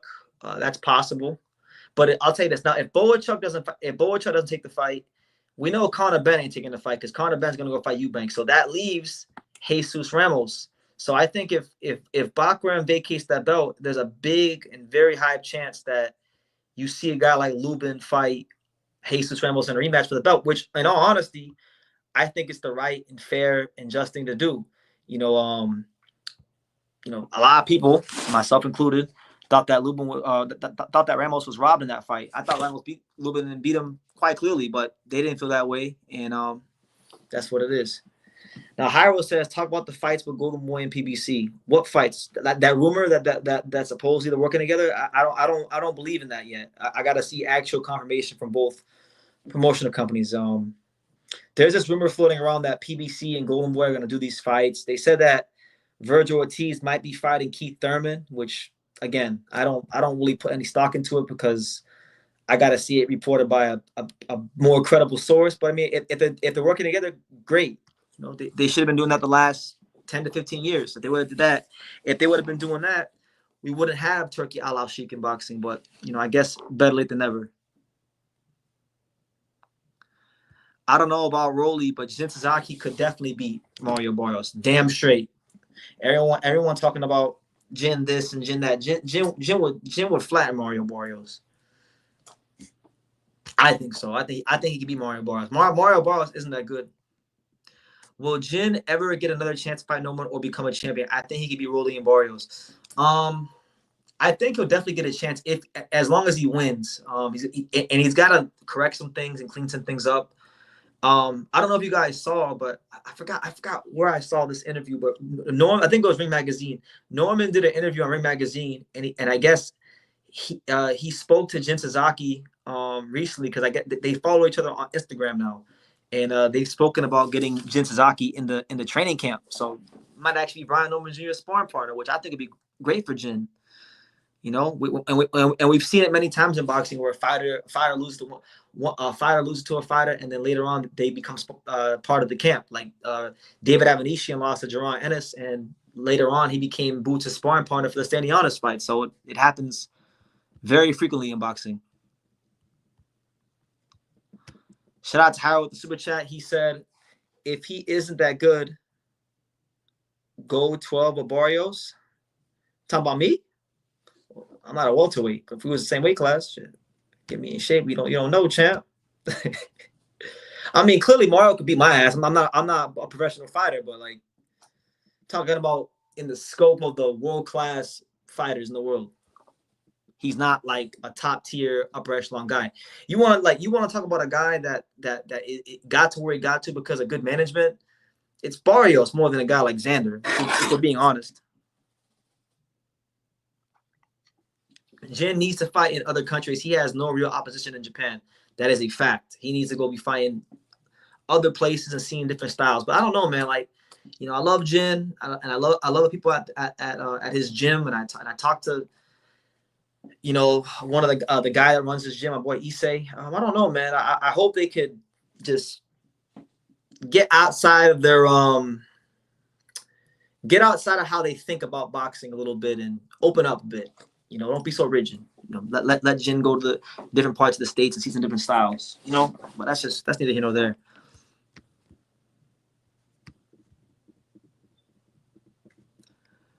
Spence versus Fundora will most likely be next. Well, there you go. Let me ask you guys this: let's just say Fundora and Spence do fight. Would you guys give them any credit? Like, is that a fight where you give Fundora or Spence credit? What do you guys think? Not Spence, but what kind of credit do you give Fundora if he beats Spence? Because Spence ain't fought in 2 years. Did he make a full recovery, BT? That I don't know. He's healthy. He seems like he's just fine. He seems like he's fine. He It was his birthday the other day. He turned 24, so happy birthday to Jin Suzuki belatedly. But I don't think he should be fighting the rest of this year, and I'm pretty sure they're gonna make him fight towards the end of this year. That's what I think they're gonna do. I don't think that's a good idea. I don't think Jin should be fighting until like next May or June. I think he needs a 1 year layoff. If ever a guy needed a 1 year layoff, he needs a 1 year layoff. Not just to recover, but to maybe go to some different camps, get some different looks in sparring, fight outside of Japan, get some different looks in the ring. Though that's what I think. But I don't make the executive decisions for Jin Suzuki. I like him, but I don't make those kind of decisions. I'm excited for Najee Lopez facing Beterbiev. Yeah, I gotta do my video on that. I didn't do any videos today. I took today off to watch baseball and just relax. But I'll be doing my videos tomorrow, so I'll have a video on that soon.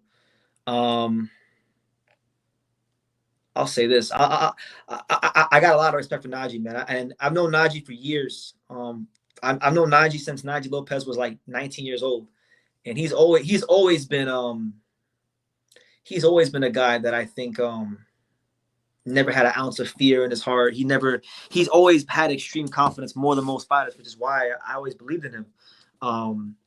I saw Najee Lopez when he was 19 years old come to the gym one day and spar heavyweights and beat the shit out of them. So it was crazy. I think I saw Jin visit Salah's academy in Vegas and spar some welterweights. So he definitely needs to expand his range of experience. Now, look, Salas has connections to Japan, but like for the way Jin Suzuki fights, I don't think Salas is a good fit for him. When Salas coaches fighters, fighters who are power punchers don't generally do well with Salas. You need to have a very specific style, I think, to have long-term success with Salas. I think Jin needs to go to Vegas and get with a coach that emphasizes not just punching through the target, but like, obviously defense, footwork, and definitely what you do after you jab. Because I mean, Jim, when he fought Brian, he jabbed, but what got him in trouble wasn't his jab; it was what he does after the jab. And actually, no, let me correct myself. He doesn't really have like a jab. He kind of just paws with it and stabs with it. Like he needs a lot of work. I offered Jim to come to Vegas and come train with Angelo and Miguel Leo, but they have their own ideas, so I'm not gonna go ahead and get in their way. They have their plans. It's not my fighter. Is Najee Lopez taking the Beterbiev fight because of the turkey bag, or is he really ready to at least go 8 rounds of Beterbiev? My uncle loves Najee in PR. I like Najee. It's an interesting fight because Beterbiev, we know he's got a lot of miles on the odometer. We know he had a knee surgery not so long ago. And he's at an age where he could fall off a cliff in terms of his ability any fight now. I think Najee can definitely go 8 rounds better BF. Now, whether he wins those rounds and does well, that remains to be seen. I think his combination of speed and length, it could get better BF some problems in the early rounds, but experience-wise, there's a massive gap. So, obviously you probably conventionally you would think better BF, but I don't know, man. Najee Lopez ain't no punk. A lot of you guys are associating him with Edgar Berlanga because, like my boy Kai right here, he says Najee is the same dude that said Berlanga was ready for Hamza. Well, he's part of the camp. Listen, when you're part of the camp, even if you know a guy isn't ready for a fight, you're gonna say a guy is ready for a fight if you're part of the camp, because you're not gonna say like if you're with Edgar Berlanga and you're getting paid to spar him, or that's somebody that you're in camp with, you're not going to say, oh, Edgar Berlanga's looking like shit in camp, he's going to get stopped. No. So you can't hold that against him. But I've been knowing Najee since before he was ever with Berlanga or any of them guys. He can fight. He can fight his ass off. And I respect him for taking the fight. I think it's a little too early, if I'm being honest. I think it's a little too early. But I ain't mad at him. Like, hey, like I said, I'm consistent. Even for fighters I like and don't like, if you step up to the plate and you take these fights, then I'm gonna go ahead and give you respect, win, lose, or draw. There's no reason for me to down anybody. Yo, BT, I don't think PBC is interested in making the Russell versus Andy Hiroka fight. The WBA is probably going to make Hiroka versus Duarte for the interim belt. Personally, I think Hiroka snipes Duarte out the ring. He could, but you know, to be fair here, like Hiroka has a very Japanese style, and the Mexican pressure style is like has many times in the past proven to be the kryptonite to the Japanese style. But Duarte doesn't really have like he's not like a super volume puncher. He's more of like he'll load up and he'll throw big single shots and he'll come forward, but he's not like a, you know, he don't put the numbers together. He's not a high output fighter, but he loads up on a lot of big shots. So I can see Hiroka winning a decision. That's a good fight, but I think Hiroka should get the Russell fight. It's a better fight, much better fight.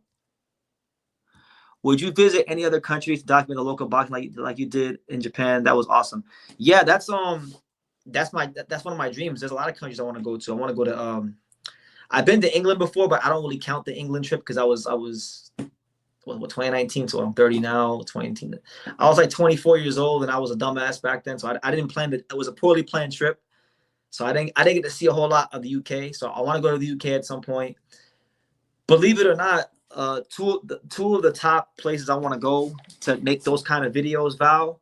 I want to go to Puerto Rico, of course. I want to go to Mexico, of course. Those are two of the boxing powerhouses. But I really want to go to all the countries in Africa. I want to go to all the countries in Africa, even the Grammy ones that everybody says don't go to. I want to go to those countries too. I want to go to all the boxing gyms. I want to go to the slums. I want to go to the grimiest parts of Africa, and I want to document boxing there. You know, I want to document boxing all over the world like I did in Japan. Now, Japan, I love Japan, and I've made a lot of friends there, so it's a little easier for me to go there than a lot of countries. But yeah, for sure, Mexico, Puerto Rico, Argentina, Cuba, Russia, Ukraine, Philippines, South Korea, Nigeria, Namibia, South Africa, all them countries. There's all kinds of countries. I got it all written down in my notebook, so maybe one day.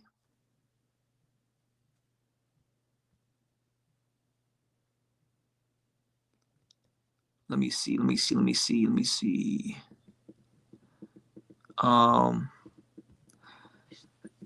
Hey, true. Do you used to box? I mean, I train and I spar some fighters, but I never competed, nothing like that. I just love the sport.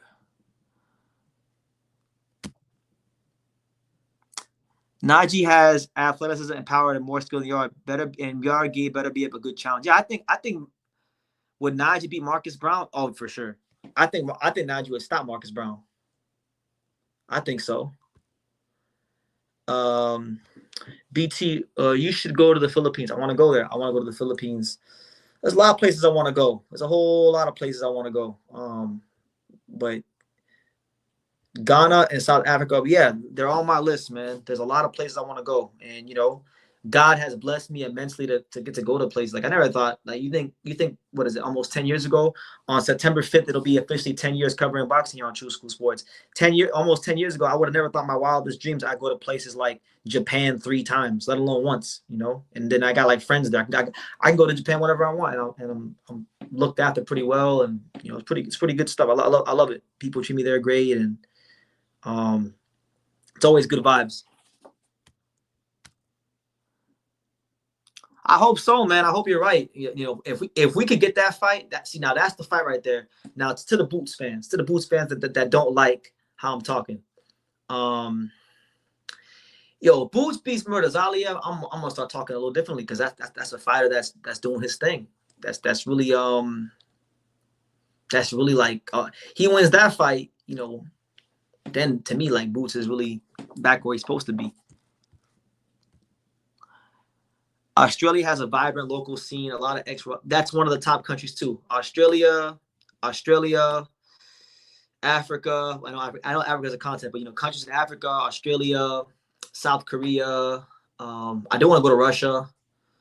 Yeah, I want to go a lot of places, and hopefully, in due time, those things do happen.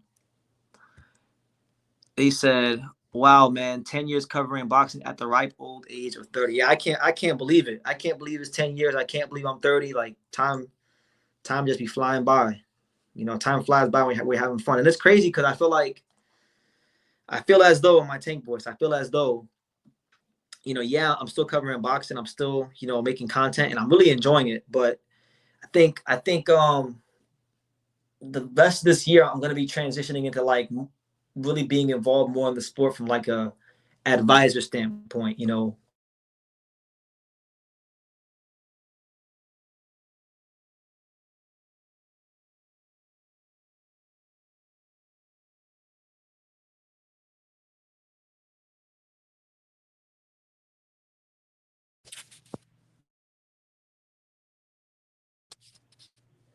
There we go. My bad, guys. Somebody called me. Somebody called me. Can you guys see me? Hold on. Can you guys see me? Hold on, bro. Can you guys see me? Because somebody called me. Let me know if you guys see me. My boy Johnny was calling me. Ooh. Okay. Yeah, like I was saying, man. I'm in a transitional stage. I feel like with boxing, I'm now in a stage where like it's not even because I want to. Like a lot of fighters call me for advice and uh, I guess consultations on certain people. Like they ask me for advice on fights they should take with their career. It's not just like one fighter. It's like 3 to 5.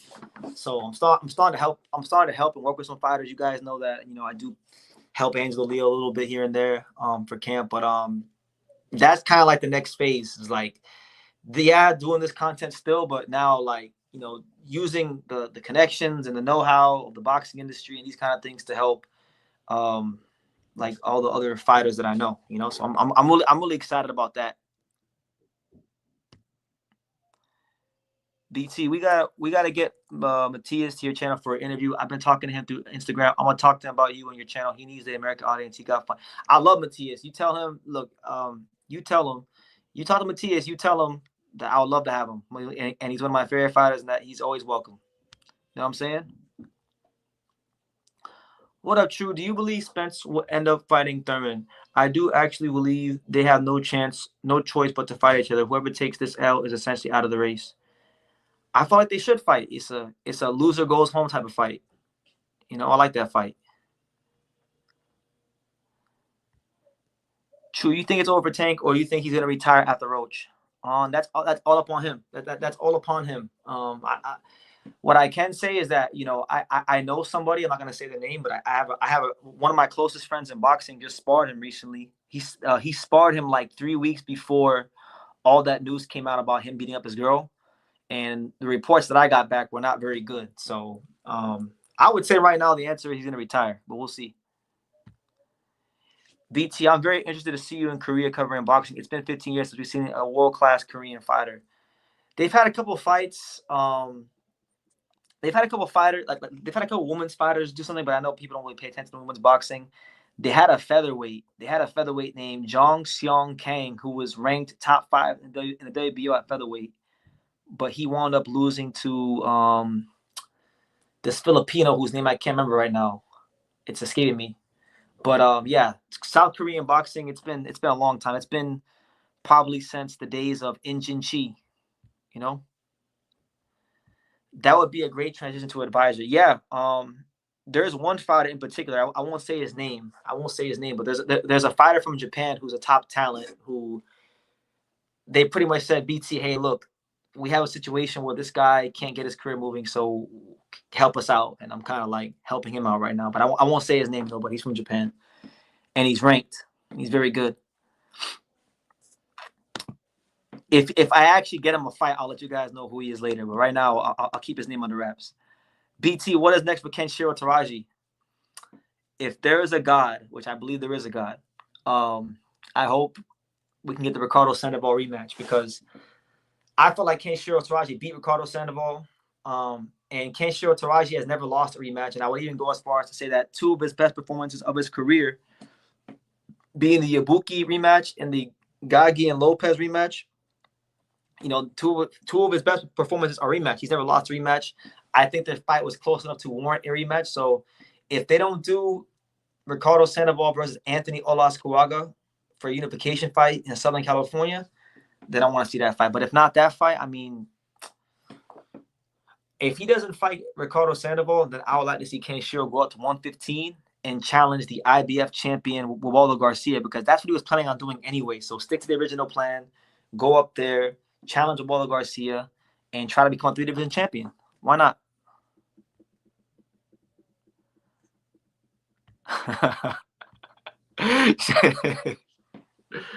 Oh, Najee is a plant. Dude, do anything to get views. And this is coming from Miracle World Boxing. This can't be the Miracle World Boxing. This has to be a troll. This can't be. This sounds like it's Hyro. Not. I got no comment on that. And he said Ken Sherrill has never partied with Bad Bunny. And this is true. Ken Sherrill never ever party with Bad Bunny. Isn't your boy? And thank you, Miracle World Boxing, for super chats. Isn't your boy Otar getting back in the ring in a few days? Yes, he is. I actually got to do a video about it. Shout out to Otar Renosi, one of my favorite fighters. I haven't spoken to Otar in about a year. The last time I spoke to Otar, I reached out to him to be a sparring partner for the Angelo Leo camp, and he said he didn't want to do it because he said it wasn't enough money. So that was last time. That was last time I talked to him. But I hope he's good. Speaking of Ghana, BT, who are your top 3 fighters from Ghana? But you got Ike Corte. Let me see. You got Ike Corte. Let me see. I just know Ike Corte, and what you got? Was Isaac Dogbe from Ghana?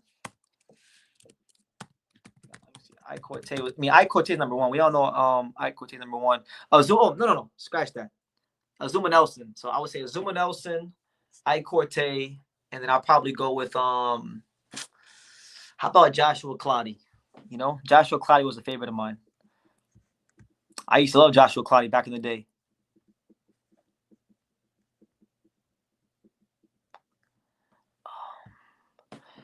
Oh yeah, man, that one live. Yeah, he beat the brakes off of Ergashev. Hold on, did I miss one?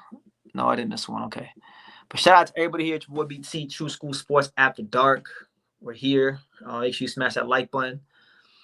BT, check out top contenders AJ Pasiones and Kenneth Love. I've been hearing about these names for months, man. I gotta get to them. I gotta look. I want to show you guys something. Look, so this week or this month in boxing, August is like a very light month for the sport. There's not a whole lot of big fights going on. There's a couple decent fights. Like I'm really excited about John Paul Rivera versus Daniel Bailey. I think Daniel Bailey can beat John Paul Rivera. But anyway, look, I don't know if y'all can see this this notebook, but this whole page is just full of prospects and contenders. So my goal for this month is to do every last person on this paper. You got on here. I got guys like Zoltan Sauerbeck, Kenneth Lovler's here. I got John Paul Rivera, Ryota Owan, Shu Utsugi. Who else? Tulani Mbenge from Africa. Him. Who else we got? Ari Bonilla. Who else? Yeah, a lot of guys. So, you know, my goal this month is to knock out all of them. You got Charlie Suarez, Sugar Nunez, Ford, Otar, even the guys who are beatable in battles like Valdez and Navarrete are great to watch. 130 is actually my favorite division. It's a cool division. I don't think it really has any pound for pound talent like that, but it's a good division. Hopefully we can get a couple of those fights. Man, my lucky ass is on vacation because I'll never get this late 2 nights in a row for you, BT. Yeah, I gotta start going live a little earlier, but I'm a night guy, man. I function better at this time. But I'm grateful. I'm glad you're here, champ. Thank you.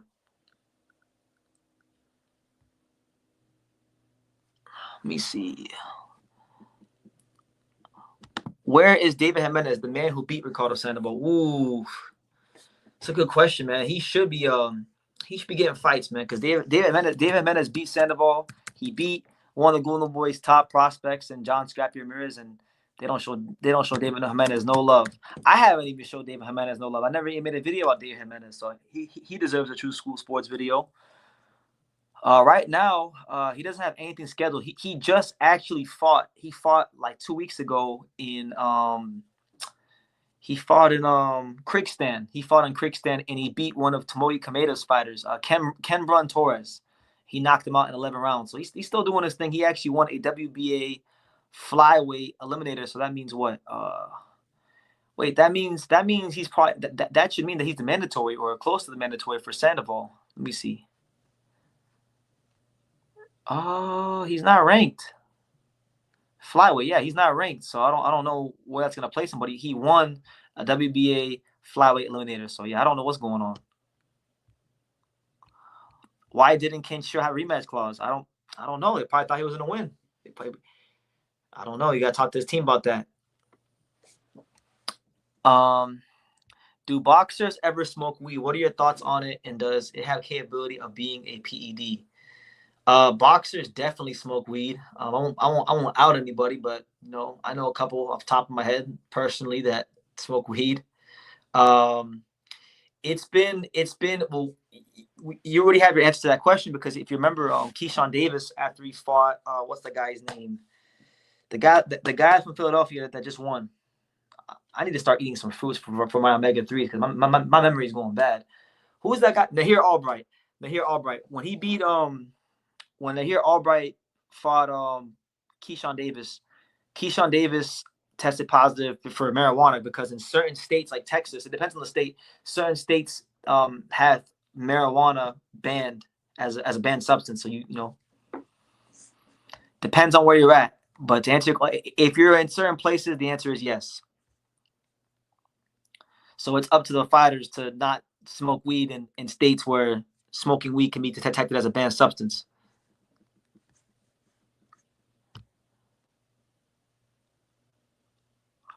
That is why he's unranked. He should have had a title fight. Ioka, Puma, and Bam keep ignoring him.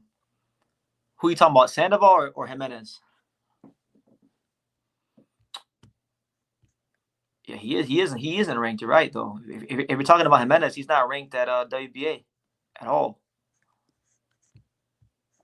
There's a lot of guys. There's a lot of guys at flyweight that Bam should have fought. Ricardo Sandoval was a guy Bam probably should have been fighting. He's a Mexican American, one of the only Mexican American fighters in the division.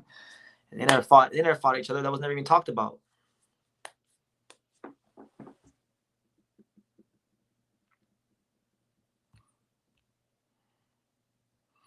Nah, listen, guys. I mean, there's fighters are wild. Like everybody in life has their vices. Let me tell you about these fighters, because I know quite a lot of them on a personal level.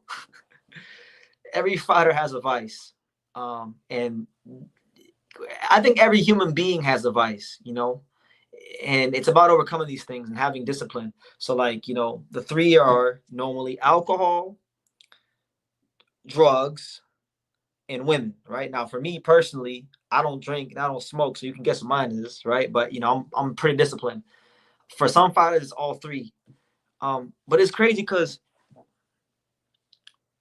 I've seen fighters, and I'm not gonna say no names, but I've seen fighters I know who love going to the club, right? Not going to the club because they want to go and get drunk or anything like that.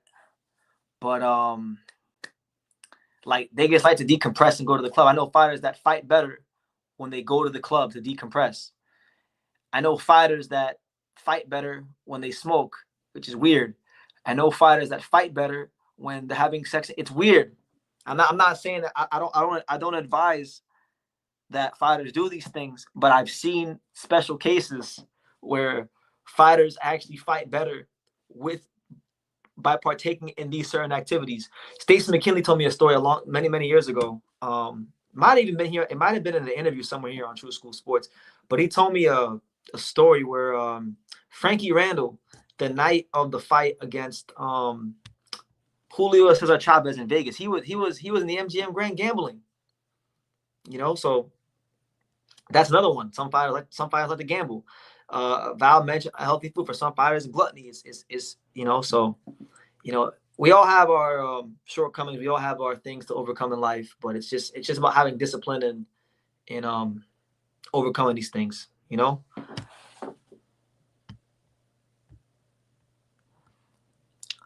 I never felt better since I haven't smoked weed in almost 2 years now. Yeah, I never smoked weed in my life, so I wouldn't even know how that feels. I smoke cigars, but I never smoked weed. Good for you, man. I'm happy for you. BT, did you scream when Kenshiro lost? Nah, actually, I didn't. When he lost, I had a feeling in my stomach they weren't going to give it to him. I kind of took a deep breath and just it is what it is, man. It's just boxing. What's the most expensive escort you bought, BT? I've never bought an escort ever. I don't spend money on escorts. They're too expensive.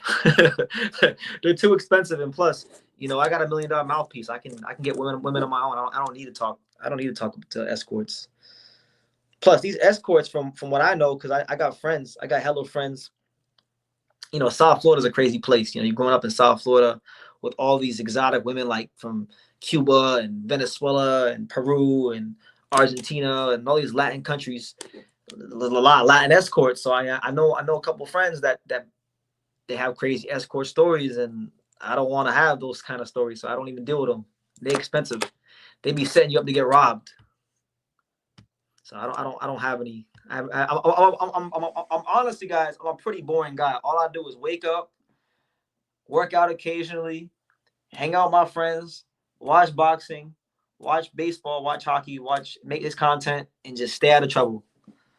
That's it. I keep life very simple. I go to close to where I live. There's like a marina and a park. I go there sometimes. I look at the water, look at the ducks. I just be chilling. BT is into Japanese girls now. Everybody thinks that, but that's not true. That's not actually true. There's obviously beautiful women in every culture, but everyone's like, BT, you got a Japanese girlfriend. We know why you keep going to Japan, and it's like, nah, guys, I'm really a boring guy. Like I just my life just revolves around boxing.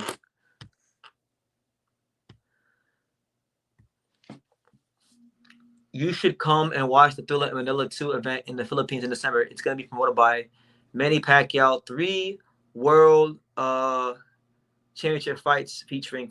That's a good idea, actually. Shit. Let me see something. Let me see. How much is a flight? I've actually never Googled this. How much is a flight to the Philippines? Because I never looked into the Philippines like that. Like, I want to go there, but I never looked into a flight there from USA. Let me see. What does it cost? What does a flight to the Philippines cost? I'll look. I'm gonna look into it. I saw one that says $678. Nah, that can't be right. I'm gonna look into it, but that's not a bad idea.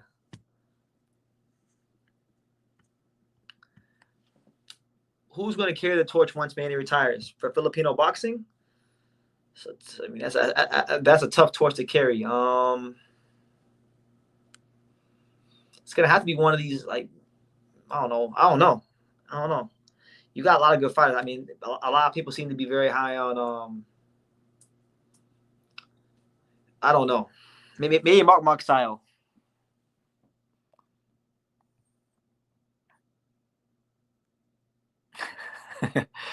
My man right here said BT is only into udon noodles. That's right. Boxing and udon noodles.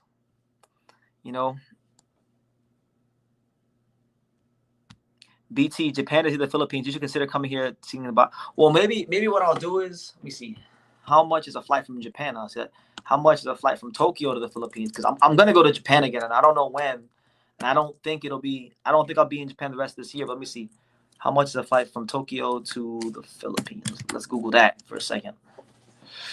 A one-way flight from Tokyo to Manila can cost as little as $77. What? Well, I'll look into it, because I'm gonna be going to Japan every single year, at least one time for the rest of my life. I've gone and ever since 2023, I've gone 2023, I've gone 2024, and I've gone 2025. So eventually, I'm gonna go to Japan in 2026. I would say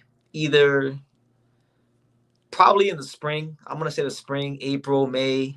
I want to go when it's baseball season going on, because I want to go to some baseball stadiums next time. But when I go to Japan, maybe I can go to the Philippines after. Are you going to see Inoue fights? No, honestly, like, when I go to Japan, I mean, I have a lot of friends there now, so and I know quite a lot of fighters from Japan. So I mean, I can get a hold of Ken Shiro. I can get a hold of Seigo Yuriaku. I can get a hold of Seiya Satsumi. Like we follow each other on Instagram, so I can message these guys. And then I know a lot of domestic fighters in Japan. And then I got hella connects in Japan these days. So in a way, I mean, it's funny because I went to Japan originally because of Inoue, but like now when I go to Japan, like Inoue is not even really on my mind like that. Philippines is super poor. You'll be a god over there, BT. Well, I'm no god. I was only one god, but I hear you. Well, John Mindoro might be the next boxing star representing the Philippines. Yeah, shout out to Well John Mindoro. I know his coach very, very well. He's a good friend of the channel. My main man, Bobby McCroy. I actually saw Well John Mindoro train last year once when I was down there at Knucklehead's gym. And big time puncher, middleweight. He's in a glamour division. So yeah, he could be. You know what? I'm gonna go with him. I like him because like Filipino fighters, it's not about winning or losing. It's about entertaining and being in big fights. And I feel like he can do both.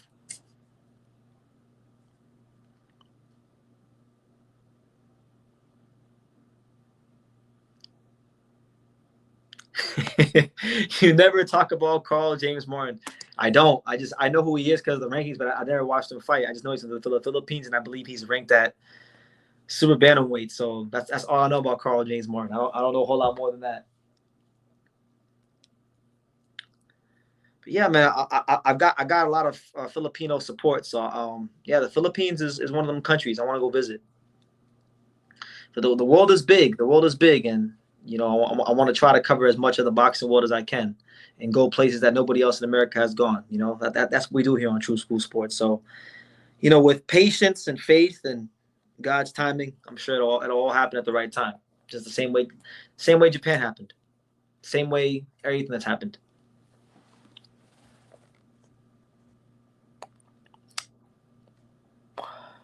All right, so like we got like 5 more minutes, guys. So get your questions in, and then and 5 more minutes, I'm gonna wrap it up. But I hope you guys have enjoyed the live. You know, we spoke it a lot. I spent 3 hours with you guys yesterday. I'm spending 2 hours with you guys today. So that's 5 hours in 2 days. You guys practically hanging out with me. Go to Korea. I want to go there too. You know, it'd be really sick if I could go to Japan and then Korea and the Philippines, or Japan, Philippines. Like I want to go to all those countries all in one trip, then come back to America. That would be fire. That would be sick.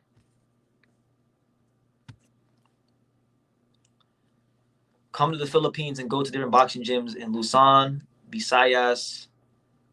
Okay, I'll definitely do that when the time comes. Because whenever I decide that I'm going to go there, I'll make an announcement here, and you'll know about it. So then when that time comes, you guys can tell me where the best places to go are, and you know, that's what it is. I can't think of anyone who covers Korean boxing. Yeah, there really isn't a lot to cover. Why isn't Xander demanding a fight in South Florida? You said he was from there. He is, but he was born in Puerto Rico, and he spent the first, I think, 10 or 12 years of his life in Puerto Rico. But ever since then, he's been in South Florida. He learned to box in South Florida. His coach that he met right now, Javier Centeno, he met him in South Florida. His manager is based in South Florida. He trains in South Florida. His gym is in South Florida. His high school that he graduated from is from South Florida, but he feels connected to his Puerto Rican heritage, so he wants to go to Puerto Rico. That's what it is. The untouchable True School Sports salute the voice of Japanese boxing, and Broadway Jerome, the voice of Dominican boxing. Yeah, shout out to him. You know, shout out to him. You know, I like Broadway Joe. I like what he's doing because I can appreciate it. You know, I do it for the Japanese fighters. He's doing it for the. Well, I do it for the Japanese fighters and the South Florida fighters, but he's doing it for the Dominican fighters. So, you know, shout out to him. I want to see a title defense in Dolphin Stadium. Damn it, yeah, I would love that. Dolphin Stadium, or you know, the BB&T Center where the Panthers play. You know, something like that. He really should do it where the Panthers play because he lives in the same city where the Panthers reside, which is Sunrise, Florida. The voice of Filipino boxing is Powcast Sports. I know about Powcast Sports. I've seen a couple videos. Is Regis becoming shot like Julius Ndongo? Not that bad just yet, but one more fight and he might be there. It is. It really is. It really is. Florida really isn't, though. You're wrong. You're very wrong about that, but I'll let you slide. You're wrong. South Florida is a big boxing market. It's just that the promoters don't know how to tap into it properly. There's a lot of talent in South Florida, too.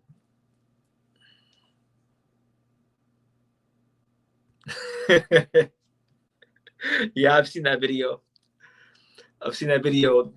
They got like Trey songs or R&B music playing in the background. I've seen it. When you're a kid, you do.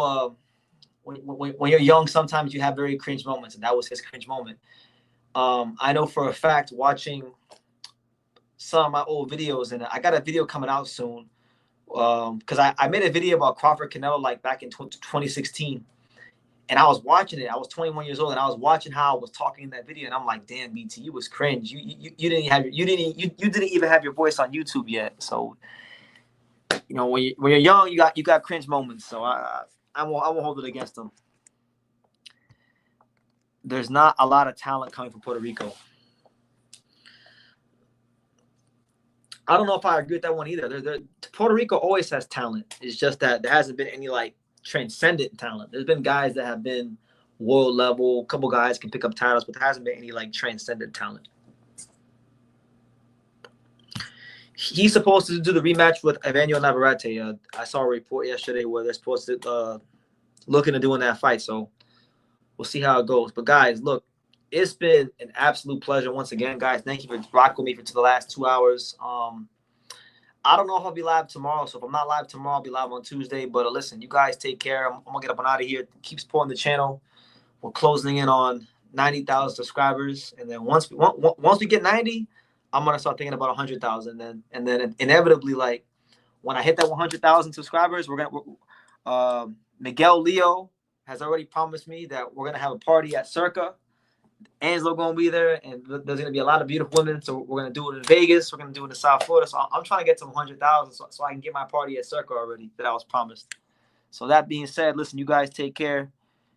Be blessed. And like I say in every single one of these videos, you can love me or you can hate me, but I'm just a kid from Dania. So until next time, take care, guys.